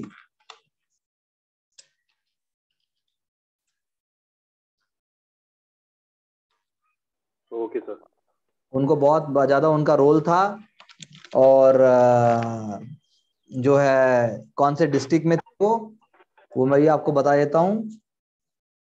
रांची सेंट्रल जेल में वो नहीं रहे थे, रांची सेंट्रल जेल में उनको दे दिया गया था बिरसा मुंडा साहब को। एक आज भी एक राज्य है, मतलब राज्य नहीं डिस्ट्रिक्ट है, मैं आपको पहले शेयर करता हूँ स्क्रीन।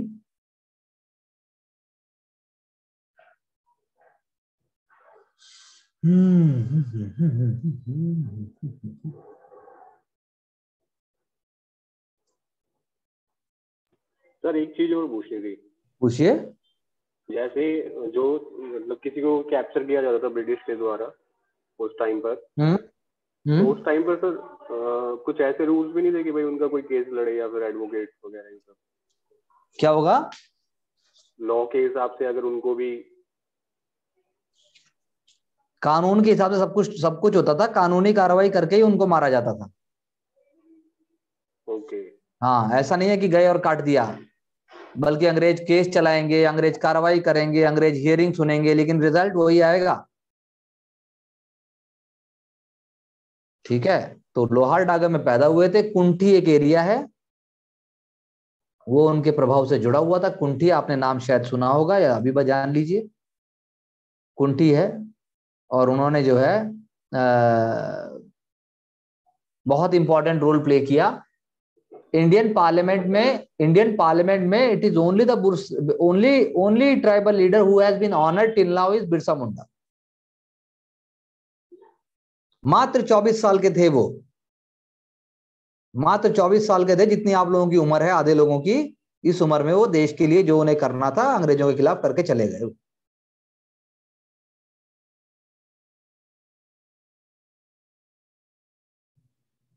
ओके। Okay sir. हाँ, तो बिरसा मुंडा जो है वो उन्होंने आइडियाज को देखा और उन्होंने जो है पॉजिटिव वे से लीडरशिप को लिया। इंडियन फॉरेस्ट एक्ट जो था वो उसके अगेंस्ट उन्होंने आवाज उठाई, और उसके बाद जो है ट्राइबल कल्चर को प्रमोट करने की बात की। और मुंडाज हो गए, ओरांस हो गए, मुंडा, ओरांस, खरियाज, ये जो है जान लगाने को तैयार रहते थे। They must get a chance to meet him और to learn from him.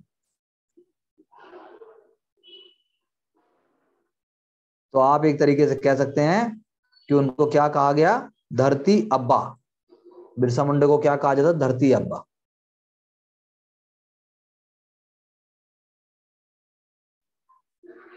Birsa Munda को धरती अब्बा कहा जाता था। So that's how in Jharkhand, Bihar, West Bengal and Madhya Pradesh there was an impact, especially in the Chota Nagpur area, and Birsa Munda को capture कर लिया गया 1911 में, और उनको रांची के एक को मतलब रांची ले जाया गया और कोर्ट ने उनको सजा दी। और बाकी तो उनके आइडियाज तो आज तक चल रहे हैं, ऐसा कहा जाता है। और उल गुलान जो है एक रिवॉल्यूशन की तरह देखा जाता है, जो कि पूरे एरिया में फैल गया था। ठीक है जी। बिरसा मुंडा की जो बर्थ एनिवर्सरी है आई थिंक 2021 से एक जनजातीय गौरव दिवस भारत सरकार ने शुरू किया है।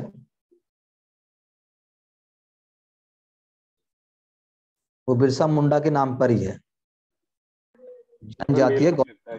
हाँ, क्या कह रहे हैं? मेला भी लगता है, मेला भी लगता है सर झारखंड में। अच्छा जी, ओके, वेरी गुड।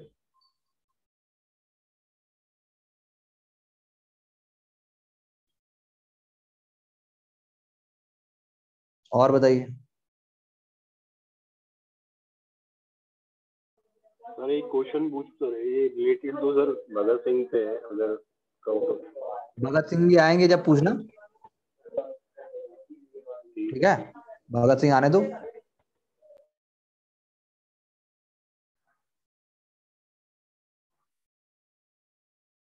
तो ये मैंने आपको बिरसा मुंडा का भी बता दिया, वो भी बता दिया, ये भी हो गया।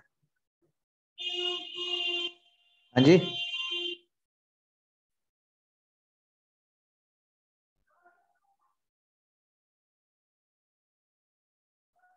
तो ये हो गया मुंडा। ऐसे ही हम एक और रेबेलियन देख सकते हैं, Rampar rebellion.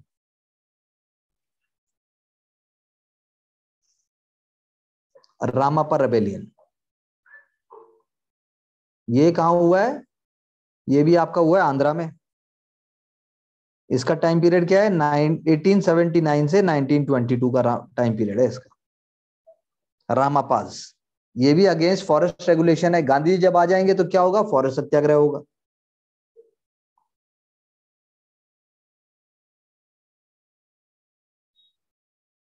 Large scale military operations चलाए जाएंगे।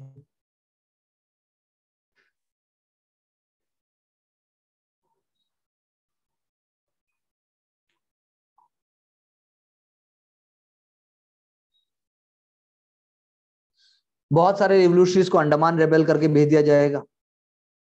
इसीलिए 1920s में इनकी लीडरशिप किसके हाथ में होगी? अल्लूरी सीताराम राजू।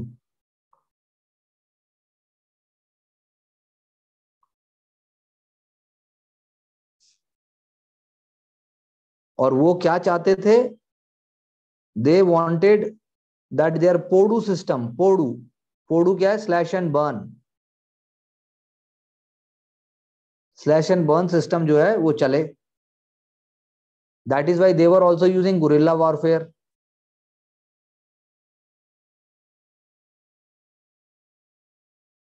कूका मैंने आपको बताया ही था, बाबा राम सिंह वाला। वासुदेव बलवंत फड़के भी मैंने आपको बताया है। But there are others also, not just these, in different parts of India, which are very very important. तो यानी कि हम कह सकते हैं कि ये मूवमेंट्स क्या मांग रही थी? जस्टिस। ये मूवमेंट क्या मांग रही थी? Fair and just order. There was role of intelligentsia. They were related with religion and caste. They were having lack of understanding of colonial rule, मतलब colonial character of the rule. क्यों जी? They were having lack of understanding of colonial character of the rule. They had tendency to look back.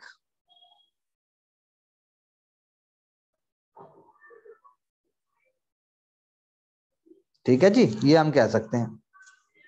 अब जो मैंने आपको, कोई doubt अभी तक? कोई डाउट तो पूछिए। कोई डाउट है तो पूछ। हाँ जी, no doubt sir. No doubt.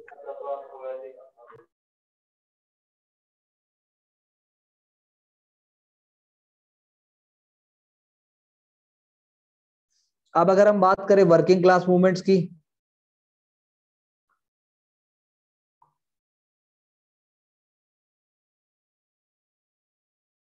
तो आफ्टर 1850s हुई ये शुरुआत इंडिया में, खासकर ऑक्यूपेशन से जो फेंक दी गई थी। ओके, इम्पैक्ट हुआ कॉलोनियल रूल का।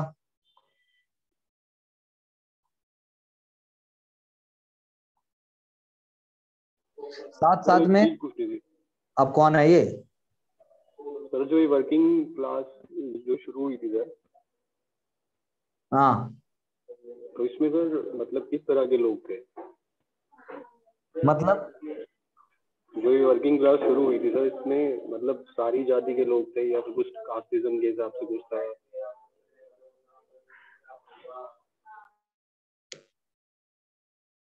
कौन बताएगा भाई इसका उत्तर? Sachin ji, Deepika ji, Sachin ji, yes sir. देना भाई इसकी बात का जवाब। सर क्वेश्चन रिपीट करवाने के बाद। क्वेश्चन ये है, वर्किंग क्लास में जो शुरू में वर्कर हैं वो किस आधार पे डिवाइड होंगे? क्या वो भी जाति के आधार पे लिए जाएंगे कि उनमें भी धर्म का आधार होगा? क्या होगा उनमें? नहीं सर, जाति का आधार तो नहीं होना चाहिए सर। जाति का आधार तो नहीं होना चाहिए। क्या होना चाहिए फिर आधार? स्किल होना चाहिए सर आधार। आधार स्किल भी होना चाहिए और आधार होना चाहिए भुखमरी। जो जो गरीब होगा, जो जो भुखमरी से पीड़ित होगा, जो जो इम्पॉवरिश्ड होगा, जिसके पास करने को कुछ नहीं होगा, वो वर्कर बनेगा। और वर्कर बनने के लिए वो शहरों में माइग्रेट करेगा जहां पे फैक्ट्री होंगी। यस। शहरों में कोई जाति नहीं होती। क्या शहरों में जाति नहीं होती सर, वर्किंग हाँ, क्लास होती। क्यों राजीव जी? Yes sir. शहरों में कोई हाँ, शहरों में कोई जाति नहीं होती राजीव जी। क्या बोलते हो आप? हाँ, जो वर्किंग क्लास में सर सारे एजुकेटेड पीपल भी होंगे या फिर अनएजुकेटेड भी होंगे? अरे एजुकेटेड है कितने हिंदुस्तान में एट इंडिपेंडेंस? 15-20% तो हमारा लिटरेसी रेट है। एजुकेटेड कहाँ से आएंगे? फैक्ट्री में जो है आपको धागा और कपड़े और टेक्सटाइल और कॉटन और शुगर और ये सब करना है, इसमें पढ़ाई लिखाई का क्या रोल है? ओके सर, जैसे सर अकाउंट्स देखना हो, ये सब भी तो। ये सारे काम अंग्रेज करेंगे। Okay sir. तेरी क्या जरूरत है? हिंदुस्तानियों को छोटे काम दिए जाएंगे, वर्कर बोला है, मैनेजर नहीं। नो मैनेजेरियल जॉब्स, ओनली लो स्किल्ड वर्किंग जॉब्स। क्या? लो स्किल्ड वर्किंग। हाँ, अगर सर ये इसको ये कह सकते हैं कि उसमें जिन्होंने हिस्सा लिया उसमें सिर्फ वही लोग थे जो बिल्कुल लो क्लास में आते हैं, जिनके पास खाने के लिए और भुखमरी फैली हुई है सारी। आज भी वही वर्कर बनता है, जिसको नौकरी नहीं मिलती बस वो बनता है। और कौन बन रहा है? हाँ जी सर। सेम।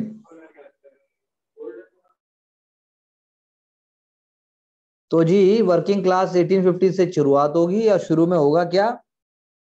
क्योंकि इसकी शुरुआत क्यों होगी? क्योंकि ब्रिटिश जो है इंडिया में इन्वेस्ट कर रहा है, हमारा पैसा हमारे यहाँ इन्वेस्ट हो रहा है। अभी हम जब ड्रेन ऑफ वेल्थ और वो सब पढ़ेंगे तब देखेंगे उसको। लेकिन कैपिटलिस्ट कौन है? There are British capitalist in India.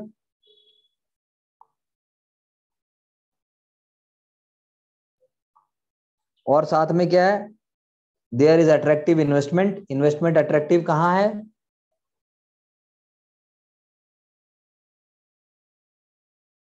T plantations में। टी प्लांटेशंस में है जूट, कोल, माइनिंग, रेलवेज, इन सब जगह है प्लांटेशन में। यहां सब जगह वर्कर आएंगे। और 20th सेंचुरी के बिगिनिंग में क्या हो जाएगा?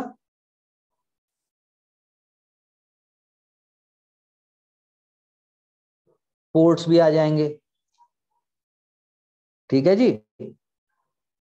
सिर्फ एक इंडस्ट्री जिसमें इंडियन शुरू से जुड़े हुए हैं, कौन सी है वो? टेक्सटाइल। हाँ, टेक्सटाइल। Very good. टेक्सटाइल में जुड़े हुए हैं इंडियन बस शुरू से, बाकी कहीं नहीं थे। वो हम अलग से भी देख लेंगे उसके फैक्ट्स। लेकिन टेक्सटाइल भी कहाँ है? बॉम्बे और अहमदाबाद। इसीलिए सो कॉल्ड मॉडर्न सेक्टर जो कहते हैं मॉडर्न इंडस्ट्रीज इन इंडिया, उनकी लिमिटेड ग्रोथ थी। क्या है उनकी? लिमिटेड ग्रोथ है। और इसीलिए जो है इंडिया का डेवलपमेंट नहीं हुआ। वर्किंग कंडीशंस कैसी है? मिजरेबल हैं। और हमारी अर्बन सिटीज का भी ऐसा कोई ग्रोथ नहीं हुआ। हुआ लेकिन जैसे होना चाहिए था वैसे नहीं हुआ। तो इसीलिए एफर्ट्स मारे गए 1850 से 1900 के अंदर। Okay, by the intelligentsia educated class कि कुछ किया जाए। इसी डायरेक्शन में जो है कुछ चीजें हुई, मूवमेंट शुरू हुई।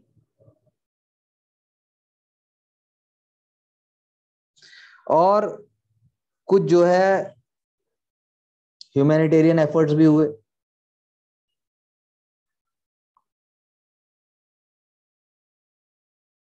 तो फैक्ट्स की अगर हम बात करें तो सबसे पहले बना वर्किंग मेंस क्लब,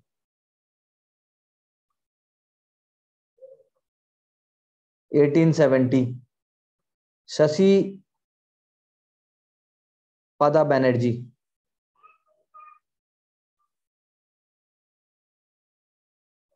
वो एक ब्रह्मो लीडर थे, ब्रह्मो समाजिस्ट।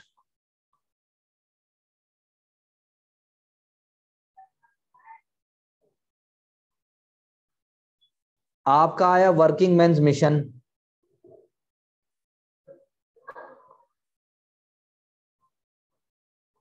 (1878) ये किसने बनाया था? ये भी कैलकाटा ब्रह्मो समाज ने बनाया था।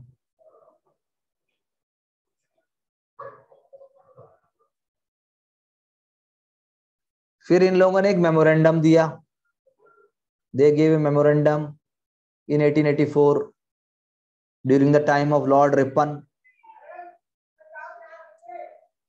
किसने किसने दिया? सोराबजी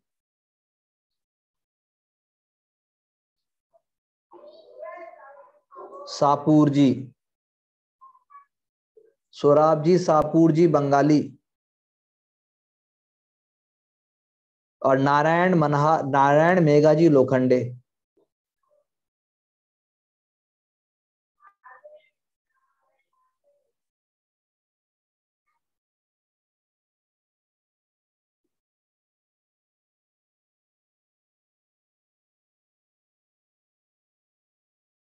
नारायण मेघाजी लोखंडे, ठीक है जी। वर्कर्स ने साइन किया ताकि उन्हें रेस्ट मिले, संडे को आफ्टरनून में ब्रेक मिले, 6:30 AM के बाद काम शुरू हो, सनसेट से पहले सनसेट पे घर चले जाएं, इंजरी मिले, इंजरी के केस में पेंशन मिले, कंपनसेशन मिले।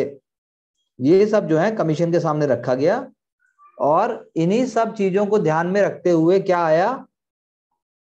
फर्स्ट इंडियन फैक्ट्रीज एक्ट,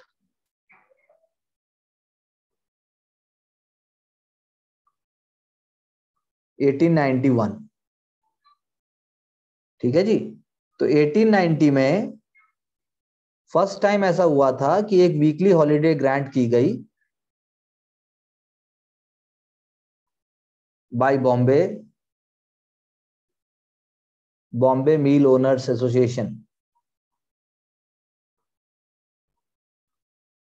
जो कि लीगली तो ग्रांट नहीं हुई, लेकिन ऐसा किया गया। धीरे धीरे जो है जॉबर्स, जैसे आज ब्रोकर होते हैं तुम्हारा शादी.com, job.com, ये सब है, तो उस टाइम जॉबर्स होते थे, सरदार होते थे, उनको सरदार कहते थे। वो लोगों को गांव से लेके आते थे। आज भी ऐसा होता है, पूरे गांव वाले उठ के एक साथ आ जाते हैं। तो 1862 में पहली बड़ी स्ट्राइक हुई हावड़ा में, हावड़ा रेलवेज में हुई है। 8 hour work that they wanted and that's how they went on the strike। और उसी साल उसी समय में शिकागो में भी स्ट्राइक्स हो रही थी। Okay, these all workers were outsiders। Bombay में रहेंगे तो ये चौल में रहेंगे। चौल एक तरीके का कॉम्प्लेक्स है, चारों तरफ घर होते हैं, बीच में कॉमन एरिया होता है, टॉयलेट भी कॉमन होगा, एक एक कमरे में सब रह रहे हैं, फर्स्ट सेकंड थर्ड ऐसे करके होगा, पूरा चौल होता है ये। कंडीशंस जो है वो बहुत ही पुअर रहेंगी वुमेन और चिल्ड्रन की, और एक तरीके से फ्यूडलिज्म दिखाई देगा। और आप कह सकते हैं कि वर्किंग क्लास जो है, पेजेंट और वर्किंग क्लास मूवमेंट जो है वो 1905, दैट इज स्पेशली स्वदेशी मूवमेंट, उस टाइम से उनका बहुत ज्यादा रोल आ जाएगा। स्वदेशी मूवमेंट के टाइम से यू कैन से कि बहुत इंपॉर्टेंट रोल होगा वर्किंग क्लास मूवमेंट का, और वर्किंग क्लास मूवमेंट बाद में कम्युनिस्ट आइडियाज से भी इन्फ्लुएंस हो जाएंगी। And that is why we say कि वर्किंग क्लास मूवमेंट जो है नेशनल मूवमेंट के अंदर भी उनका एक इंपॉर्टेंट रोल रहा, और वर्किंग क्लास मूवमेंट के अंदर बहुत इंपॉर्टेंट लीडरशिप भी रोल प्ले हुआ। अभी आप भगत सिंह की बात कर रहे थे, तो Bhagat Singh also wanted to talk about the you can say working class movements rights। Lala Lajpat Rai ने भी वर्किंग क्लास मूवमेंट के लिए काम किया, इसीलिए आप कह सकते हो all India trade union Congress भी बना। ठीक है जी। लेकिन अब मैं अगर आपसे बोलूं कि भाई वर्किंग क्लास, जो वर्किंग क्लास है वो इमर्ज ही क्यों हुई, ट्रेड यूनियन इमर्ज हुए क्योंकि कांग्रेस के बनने तक इंडिया में ट्रेड यूनियंस नहीं थे, there were no trade unions. जो ट्रेड यूनियंस के फर्स्ट सिंबल हैं, they are coming up in the times of swadeshi movement, उससे पहले नहीं है। तो trade unions were there because to understand the problems of the workers, workers की problems को समझने के लिए हुए।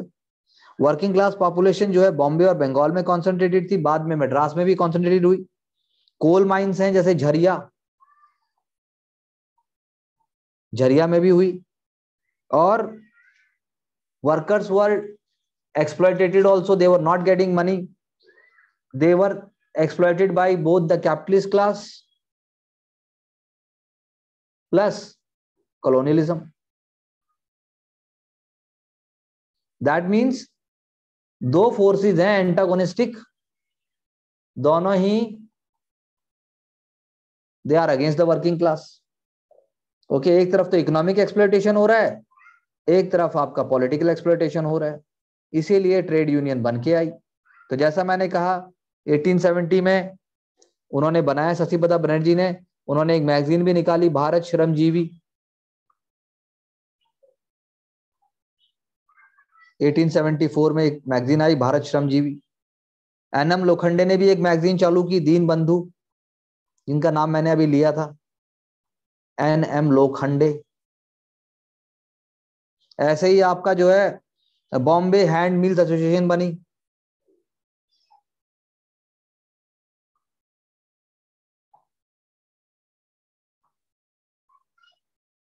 एटीन 1990 में फर्स्ट ट्रेड यूनियन इंडिया में कहां बनी, मद्रास में, Madras labour union, MLU, Madras labour union बनी। उसको किसने फाउंड किया, बीपी वाडिया ने। BP Wadia was a associate of Annie Besant. और भी लोग इससे जुड़े हुए थे, एक नाम और भी है, अभी मुझे याद नहीं आ रहा, मैं बाद में बताऊंगा। ऐसे ही अहमदाबाद मिल वर्कर स्ट्राइक 1918 की, वो भी इंपॉर्टेंट है, अहमदाबाद वाली। ऐसे ही गांधी जी ने 1920 में मजदूर महाजन, मजदूर महाजन सभा या कुछ भी मान लीजिए, मजदूर महाजन संघ सभा, एक ताकि दोनों के बीच में ट्रस्टीशिप की तरह काम हो सके। गांधी जी का कॉन्सेप्ट क्या था, ट्रस्टीशिप का कॉन्सेप्ट था। उनका कहना था worker and capitalist they both are trustees, तो दोनों को एक्सप्लॉइट नहीं करना है। प्राइमेसी किसको देनी है, हमें अंग्रेजों से लड़ने को देनी है, आपस में लड़ने की जरूरत नहीं है। और आर्बिट्रेशन था उनका ये था कि आर्बिट्रेशन इंपॉर्टेंट है, दोनों मिल बैठ के बात करो और हो जाएगा। ओके, ट्रस्टी मतलब ओनर नहीं है, ओनर इज वन। आप जब कहोगे ट्रस्टी का मतलब यह है कि आप ओनर नहीं हो, लेकिन आप पे ट्रस्ट है कि आप अपने इंटरेस्ट को और दूसरे के इंटरेस्ट को प्रोटेक्ट करोगे। Ahmedabad textile labour association, Ahmedabad textile labour association 1918 में उन्होंने फाउंड की, और उस समय की वो सबसे लार्जेस्ट ऑर्गेनाइजेशन थी। तो यानी कि जो है रॉलेट एक्ट के टाइम पे, यानी जलियांवाला बाग जब हुआ उस समय की बात हो रही है, ये सिचुएशन बड़ी वॉलेटाइल थी, फर्स्ट वर्ल्ड वॉर के बाद की सिचुएशन है, उसके आसपास की है। तो चीजें बदलती चली गई, लेकिन वर्कर्स का बहुत इंपॉर्टेंट रोल था एनसीएम में भी। इसीलिए 1920 में क्या फॉर्म हुआ, all India trade union Congress, AITUC। बहुत सारी स्ट्राइक हुई, बॉम्बे, कलकत्ता, मद्रास, शोलापुर, कानपुर, जमशेदपुर, और वर्कर्स जो है इकट्ठे हुए, AITUC बनी अंडर तिलक। तिलक ने बहुत इंपॉर्टेंट रोल प्ले किया था, वही मूविंग स्पिरिट थे। तो तिलक ने जो है बहुत हेल्प की, और पहले प्रेसिडेंट बने लाला लाजपत राय, जिन्होंने कहा इंपीरियलिज्म और कॉलोनियलिज्म के साथ साथ कैपिटलिज्म भी एक दुचक्र है, दुष्चक्र। कैपिटलिज्म और इंपीरियलिज्म दोनों दुष्चक्र हैं। दीवान चमनलाल सेक्रेटरी बने, भारत में सोशलिज्म का आगाज हो चुका था एक तरीके से। Motilal Nehru, Annie Besant, BP Wadia, उन्होंने भी सपोर्ट किया। और एआईटीयूसी एक सेंट्रल थी, उन्होंने कहा कि कैपिटलिस्ट से लड़ना हमारा गोल नहीं है, हमारा गोल है स्वराज को पाना। लेकिन स्वराज किसके लिए चाहिए? हमें वर्कर्स के लिए स्वराज चाहिए। तो सीआर दास 1922 में जब उन्होंने स्वराजिस्ट पार्टी बनाई, तब उन्होंने भी इन आइडियाज को सपोर्ट किया। उन्होंने भी कहा कि वर्कर्स जो हैं उनको उनके राइट्स मिलने चाहिए। ऐसे ही धीरे धीरे जो है सीआर दास ने सीएफ एंड्रयूज, दीन बंधु सीएफ एंड्रयूज, सुभाष चंद्र बोस, जवाहरलाल नेहरू, इन सब लोगों ने भी वर्कर्स को प्रमोट किया, वर्कर्स को ग्रो किया। और बाद में वर्किंग क्लास जो है पावरफुल होती चली गई। पावरफुल होती चली गई का मतलब क्या है कि इसमें कम्युनिस्ट का रोल भी आ गया। सोशलिज्म और ज्यादा पेनेट्रेट करेगा। तो 1922 से 29 के बीच में सोशलिज्म का और कम्युनिज्म का बहुत ज्यादा इंपैक्ट आएगा। तो एआईटीयूसी इसीलिए डिवाइड हो जाएगा। एक ग्रुप का नाम होगा जिनेवा एम्स्टर्डम ग्रुप,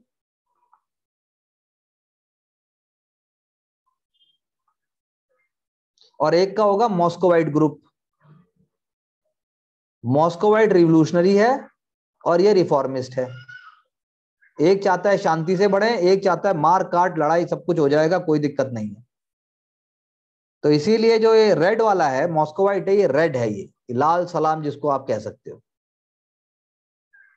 ओके, ये लाल है, ये इसका मॉस्को वाली थिंकिंग, कम्युनिस्ट वाली थिंकिंग से इसका इंस्पिरेशन है। गिरनी कामगार यूनियन, ये इससे जुड़ी हुई है। बहुत इंपॉर्टेंट टर्म है, ये एग्जामिनेशन में आ सकती है। इसीलिए साथ में क्या बनेंगी? Workers and peasant parties, WPP, Punjab में भी बनेंगी, और पंजाब में बनेंगी, बंगाल में बनेंगी, मद्रास में बनेंगी।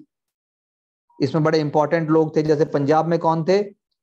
सरदार सोहन सिंह जोश।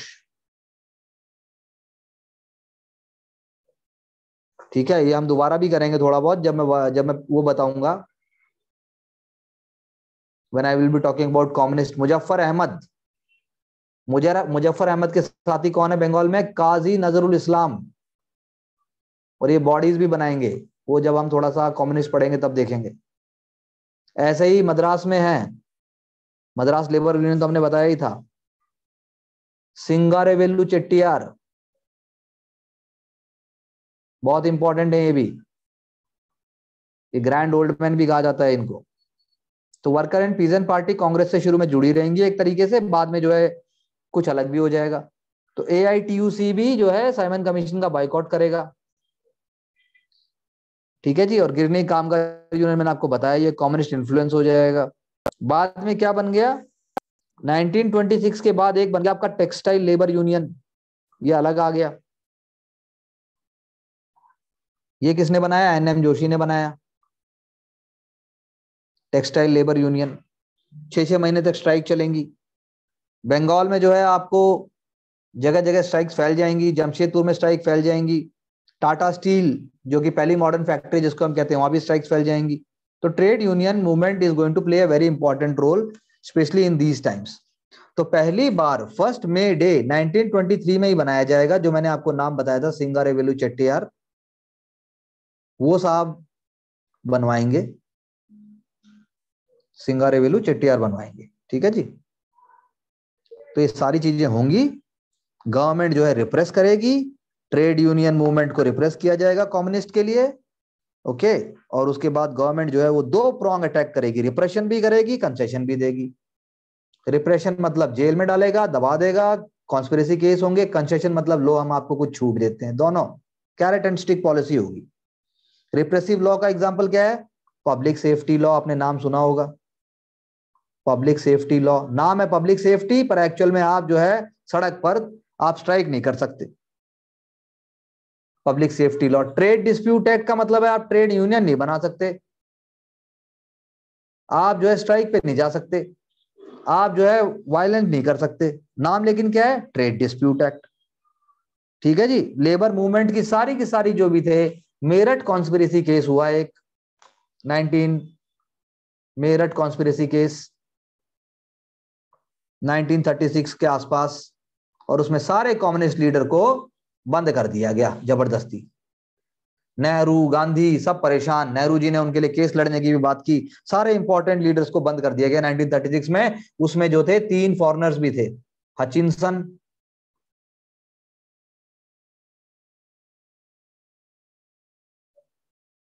ब्रैडली, और एक और था कोई, पता नहीं क्या नाम था उसका, Hutchinson, Bradley and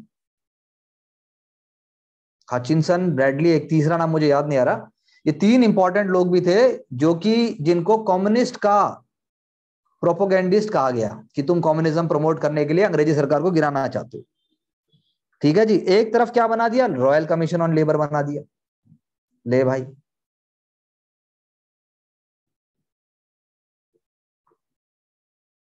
royal commission on labour बना दिया। 1930s के बाद कम्युनिस्ट थोड़े से सेक्टेरियन हो जाएंगे, नेशनल मूवमेंट से थोड़े सेपरेट होने लग जाएंगे, उनके आइडियाज में कमियां निकालने लग जाएंगे, इसलिए उनकी मेंबरशिप भी डिफरेंट हो जाएगी, रेडिकल पॉलिटिक्स में चले जाएंगे। 1936 में जब हम ग्रेट इकोनॉमिक डिप्रेशन की बात करते हैं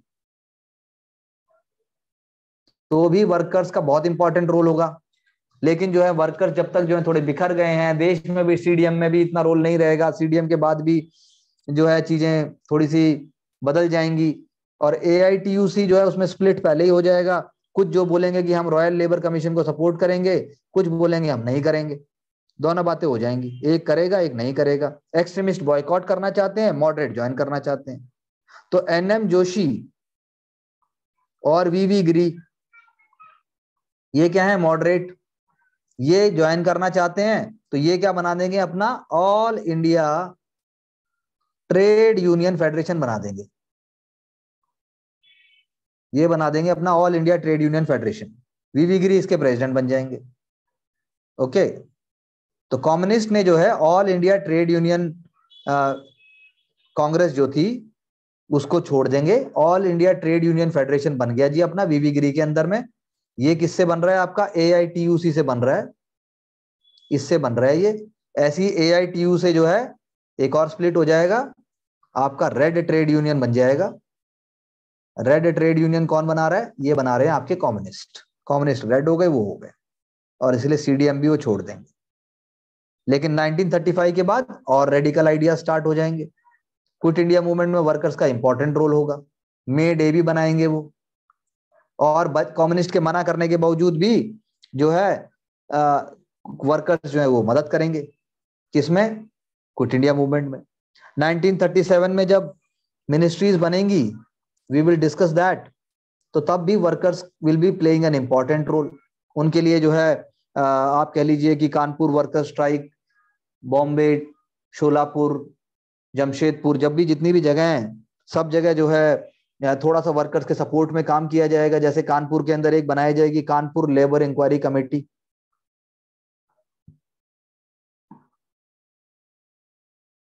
अंडर राजेंद्र प्रसाद, उनके आगे बनाई जाएगी। कांग्रेस का सिंपैथेटिक एटीट्यूड रहेगा वर्कर्स के लिए। तरह तरह के बेनिफिशियल लेजिस्लेशन आएंगे, जैसे मैटरनिटी एक्ट आएंगे, बंगाल में भी आएगा, बॉम्बे में भी आएगा। ये चीजें आपको डीपीएसपी में भी दिखाई देती हैं आज की डेट में। सेकेंड वर्ल्ड वॉर चालू हो जाएगा और वर्कर्स हमारा सपोर्ट भी करेंगे।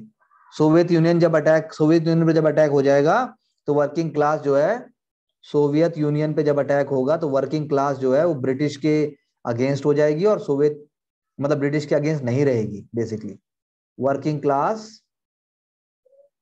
जो है ब्रिटिश के अगेंस्ट नहीं रहेगी, क्योंकि वर्किंग क्लास जो है सोवियत यूनियन का सपोर्ट कर रही है। ठीक है जी, तो ये आप कह सकते हो वर्किंग क्लास का एक हमने पूरा ओवरव्यू लेके इसको खत्म कर दिया। बताइए जी, कोई शक, कोई सवाल? हाँ जी, हेलो। Yes sir.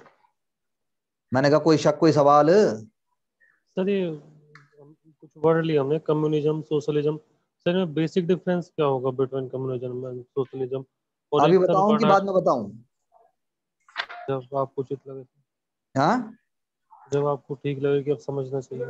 हाँ तो थोड़ी देर में बता देंगे। कल हम इकोनॉमिक करेंगे ना, कल हम इकोनॉमिक कॉन्सिक्वेंसेस ही करेंगे। चलो ओके कल हम इकोनॉमिक कॉन्सिक्वेंसेस कर लेते हैं, तो उससे आपको अपने आप पल्ले पड़ जाएगा। ये मैंने जब बात को छेड़ा तो मैंने पूरी वैसे ही कर दी है। पीटी मेंस दोनों के लिए इंपॉर्टेंट है ये। Yes sir. सर एक जो हाँ कम्युनिस्ट आइडियोलॉजी है, वो भी इसी के कम्युनिज्म के ही आसपास अपने विचार रखते हैं फिर? कम्युनिज्म और कम्युनिस्ट बात एक ही है। जो आप बोलना नहीं चाह रहे या बोल नहीं पा रहे वो है कॉमनलिज्म। क्या है वो? कॉमनलिज्म। और भाई रुक जा, ये बोलना चाह रहे हो आप, कॉमनलिज्म। और हम क्या कह रहे हैं? कॉमनलिज्म। हम ये कह रहे हैं, हम कह रहे हैं ये, और आप क्या कह रहे हो? ये।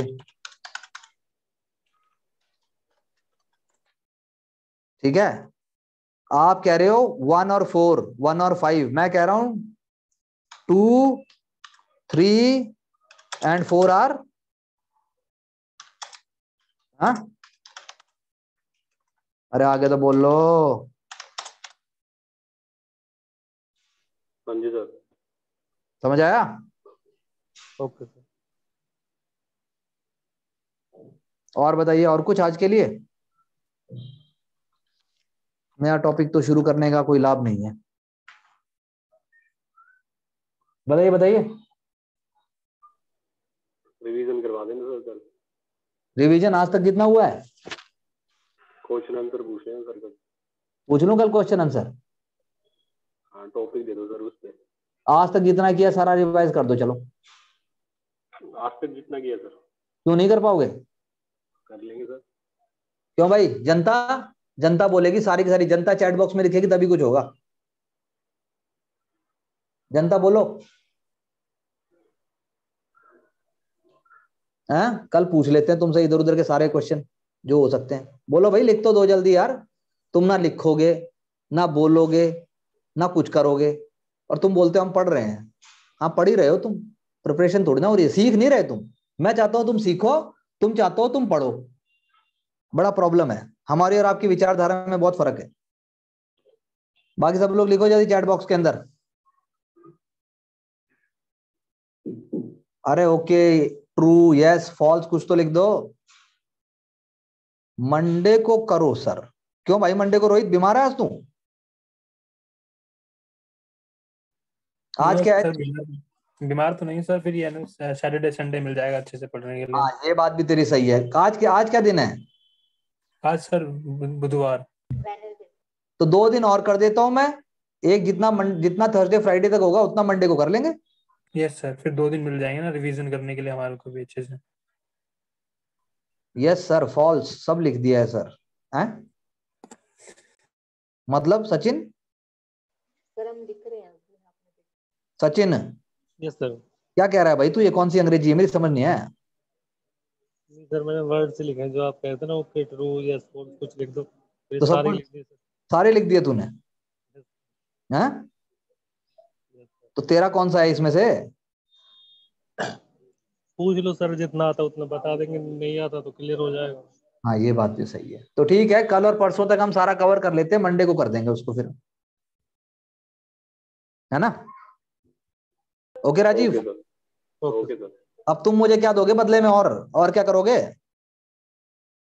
सर एक चीज और पूछी सर। पूछ ले सर। एक बार स्ट्रैटेजी बता दो। किस चीज की? यूपीएससी की प्रिपरेशन की सर।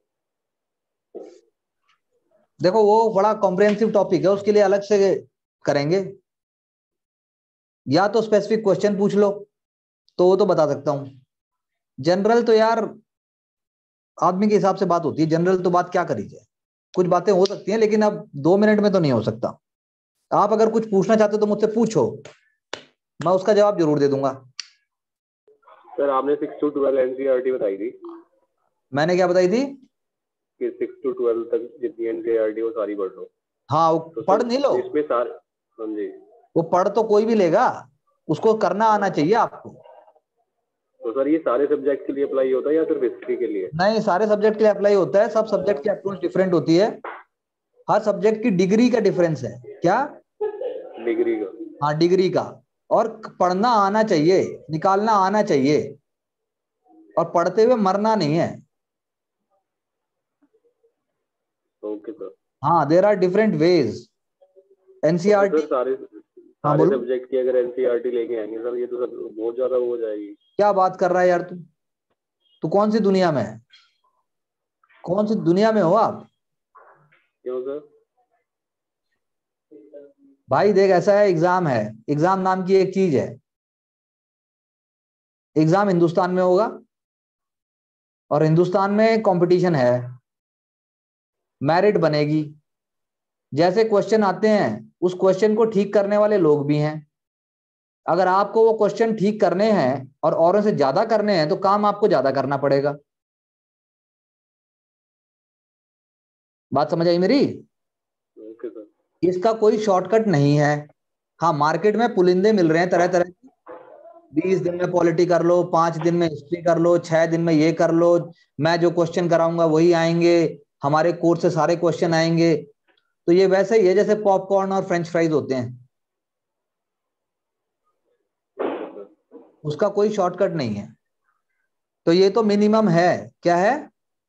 मिनिमम है ये। वो भी ढंग से करोगे तो। नहीं तो मुक्ति ऐसे मिलती है कि आदमी तैयारी आईएएस की करता है, लेकिन उसको ठीक ठाक 20-50 हजार रुपए तक की प्राइवेट नौकरी मिल जाती है आईएएस की तैयारी करके। उसमें भी जगत का भलाई है कि आईएएस ना सहे, आईएएस की जो तैयारी करेगा ठीक से, वो बेरोजगार नहीं रहेगा। तो इसीलिए आप जो कह रहे हो कि ये क्या, ये तो बहुत ज्यादा, ये तो कुछ भी नहीं है, ये मिनिमम है। इतना तो करना ही पड़ेगा। इसका शॉर्टकट और क्या है, मुझे भी बता दो। तो शॉर्टकट तो नहीं, मतलब अगर एनसीईआरटी कुछ कम हो जाए तो क्या उसकी जगह क्या करेगा, ये तो बता दे। जैसे कुछ स्पेसिफिक क्लास जो मेंशन की जाएगी, ये वाली जरूरी है, अगर इनको भी ना करे तो आप हटा सकते हो। भाई ऐसा है ना, जैसे मान लो मैं आपको बोलता हूँ व्हाट इज लैंड फॉर्म। क्या? What is land form? आपको आना चाहिए बोलते, आप बोलो व्हाट इज लैंड फॉर्म। नहीं पता, चलो छोड़ देते हैं। चलो आप मुझे बताओ what is culture. Sir culture is defined और इंडियन प्रेजेंटेशन। हाँ, इंडिया जो अपने भारतीय की संस्कृति सर, अपने भारतीय को जो भारत को जो दर्शाता है। मतलब ठीक है, आपको लिखना आना चाहिए औरों से अच्छा बोलते ही। रंग रूप व्यवहार सब चीजों को दर्शाता है। जो भी है, मतलब मैं एग्जांपल देने की कोशिश कर रहा हूँ। फिर आपको 1 सेकंड से पहले पता होना चाहिए, अगर कोई बोले सीजन्स, तो समर सोलिस्टिस और जो विंटर सोलिस्टिस है और जो इक्विनॉक्स है, वो फटाफट 1 मिनट से कम में बनना चाहिए। नॉर्थ से साउथ सारी माउंटेन जो है वो 1 सेकंड के अंदर, सारी माउंटेन रेंजेस, चाहे वो हरिश्चंद्र रेंज हो, चाहे वो आपका नीलगिरी हो, चाहे फिर आपका वो कोई भी हो, चाहे जयंतिया, गारो, खासी, चाहे फिर वो नॉर्थ इंडिया की हो, पीर पंजाल से लेके जो पीर पंजाल जस्कर जो नॉर्थ से साउथ, तो ये सारी चीजें हर आदमी एक तरीके से नहीं कर सकता। नोट्स बनने चाहिए उसके, हर सब्जेक्ट के। साइंस का हो सकता है कि आप 6ठी से लेके 12वीं तक की एनसीईआरटी करो, लेकिन 10वीं के बाद से आप स्पेसिफिक चैप्टर करो। सर एक ये भी सुना है कि तमिलनाडु की एनसीईआरटी भी काफी वो है, तो सर वो भी जरूरी है या अपनी यहीं की? देखो, जो हम कर रहे हैं उसमें तो नहीं है। मैं सिर्फ तुमसे एनसीईआरटी साथ में इसलिए बोल रहा हूँ कि तुम देख लो, नहीं तो एनसीईआरटी का भी सारा मसाला हम कर देंगे, कर ही रहे हैं। लेकिन बाकी जगह तो नहीं है ना ऐसा। और बाकी जगह के अलावा यहाँ पर भी और अप्रोच है। अभी तो मैं इनपुट डाल रहा हूँ, आप थोड़ी ना डाल रहे हो। तो तमिलनाडु एनसीईआरटी कहते हैं, हर बोर्ड की एनसीईआरटी है। अब कल को जो है 4 क्वेश्चन राजस्थान से आ जाएंगे तो राजस्थान की एनसीईआरटी फेमस हो जाएगी। परसों बिहार से आ गया एक क्वेश्चन, बिहार की हो जाएगी। तो कुल मिला के लास्ट में 24 राज्यों की एनसीईआरटी पढ़ने को बोल देगा कोचिंग आपसे। यूपीएससी ने तो नहीं बोला ना तमिलनाडु का पूछूंगा मैं, ये बकवास की बातें हैं सब। तो अपने ऊपर है ये सब। हर राज्य की एनसीईआरटी बुक्स हैं, केरला की भी अच्छी हैं ऐसे तो, कोई मैंडेटरी नहीं है। और कुछ? नहीं सर। और कुछ भाई? जैसे हाँ जैसे हम प्रिपरेशन कर रहे हैं इससे सर कीवर्ड्स ठीक हम लिख पाते हैं, लेकिन उनको इलेबोरेट करना, जैसे मेकिंग नोट्स होता है अपनी लैंग्वेज में लिख पाना, वो थोड़ा मुश्किल लगता है। बोलना भाई, सर ऐसा नहीं ठीक पहुंच है। सर हम जैसे प्रिपेयर कर रहे हैं इस टाइम कीवर्ड्स को तो ठीक है रिलेट कर पाते हैं, लेकिन उन कीवर्ड्स से नोट्स की मेकिंग करना सर वो थोड़ा टिपिकल हो जाता है। तो भाई पहले तो आप जो अभी रोज हो रहा है उसको कैसे भी करके इकट्ठा करो, क्वेश्चन ओके उठा के क्वेश्चन लिखने की कोशिश करो। हाँ, ओके सर। क्वेश्चन लिखने की कोशिश करो, कॉन्फिडेंस लाने के लिए जो भी हो सकता है करो। किसी को खाना खा के कॉन्फिडेंस आएगा, किसी को कुछ पी के कॉन्फिडेंस आएगा, किसी को कुछ देख के कॉन्फिडेंस आएगा, कैसे भी हो पहले लिखना है। सर ज़्यादातर जैसे फैक्ट्स या सिनेरियो हो रहा तो हमें उसके बारे में लिमिटेड पता है, लेकिन अब उसको इतना ज़्यादा बढ़ा के लिखना, फिर वो सर फोकस उस क्वेश्चन पे ना रह के आसपास की चीज़ों की तरफ तो ज़्यादा जाने लगता है। आप लिखो तो पहले कुछ, मतलब आप लिखोगे तो ही इसका सॉल्यूशन हो पाएगा, तभी बता सकते हैं कुछ। सर लिख ही रहे हैं, पीजी के पेपर चल रहे हैं, उसी यहाँ पे बोल रहे हैं। पीजी के पेपर में तो कुछ भी लिख दे यार तू, वहां तो वहां क्या दिक्कत है। सर कोशिश करते हैं कि इसे अप्रोच से लिख सकें। वेरी गुड, अच्छी बात है, पर ज्यादा भी मत करना, वहां पे नंबर कम हो जाएंगे नहीं तो। सर नंबर तो इररिलेवेंट है ना सर, क्या करें नंबर का। हाँ नंबर इररिलेवेंट है ना सर, करना क्या नंबर का। हाँ, वो बात भी सही है, तो लेकिन आप कोई आंसर लिख के दीजिए, मैडम को दे दो यहाँ पे एकेडमी में, कुछ भी तो मैं देख लूंगा, फिर मैं कल बता दूंगा। Okay sir. रोहित, अरे रोहित चला गया। No sir. तो भाई 7th की किताब में भी पूरा रगड़ दे, 7th के भी क्वेश्चन ले ले पूरे। क्वेश्चन क्वेश्चन चाहिए सर बस। 8th के क्वेश्चन ले लिए पूरे तूने पीछे के? सर वो तो कोमल ने भेजे थे ना, फिर मुझे लगा कोमल ने भेज देंगे, अब मैं अगले 8th क्लास के अगले 4 चैप्टर के मैं भेज दूंगा सर। कोमल ने कोई क्वेश्चन नहीं भेजे, ग्रुप में डले हुए हैं क्वेश्चन। सर कोमल तो कह रही डाले हैं उसने। अरे ग्रुप पे क्वेश्चन डले हुए हैं, मुझे ये बता दो।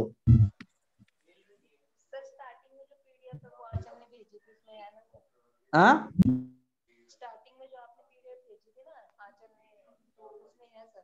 तो मैंने ग्रुप पे डाल दी थी वो। Yes sir. तो भाई रोहित 9th पे आ जा फिर तू।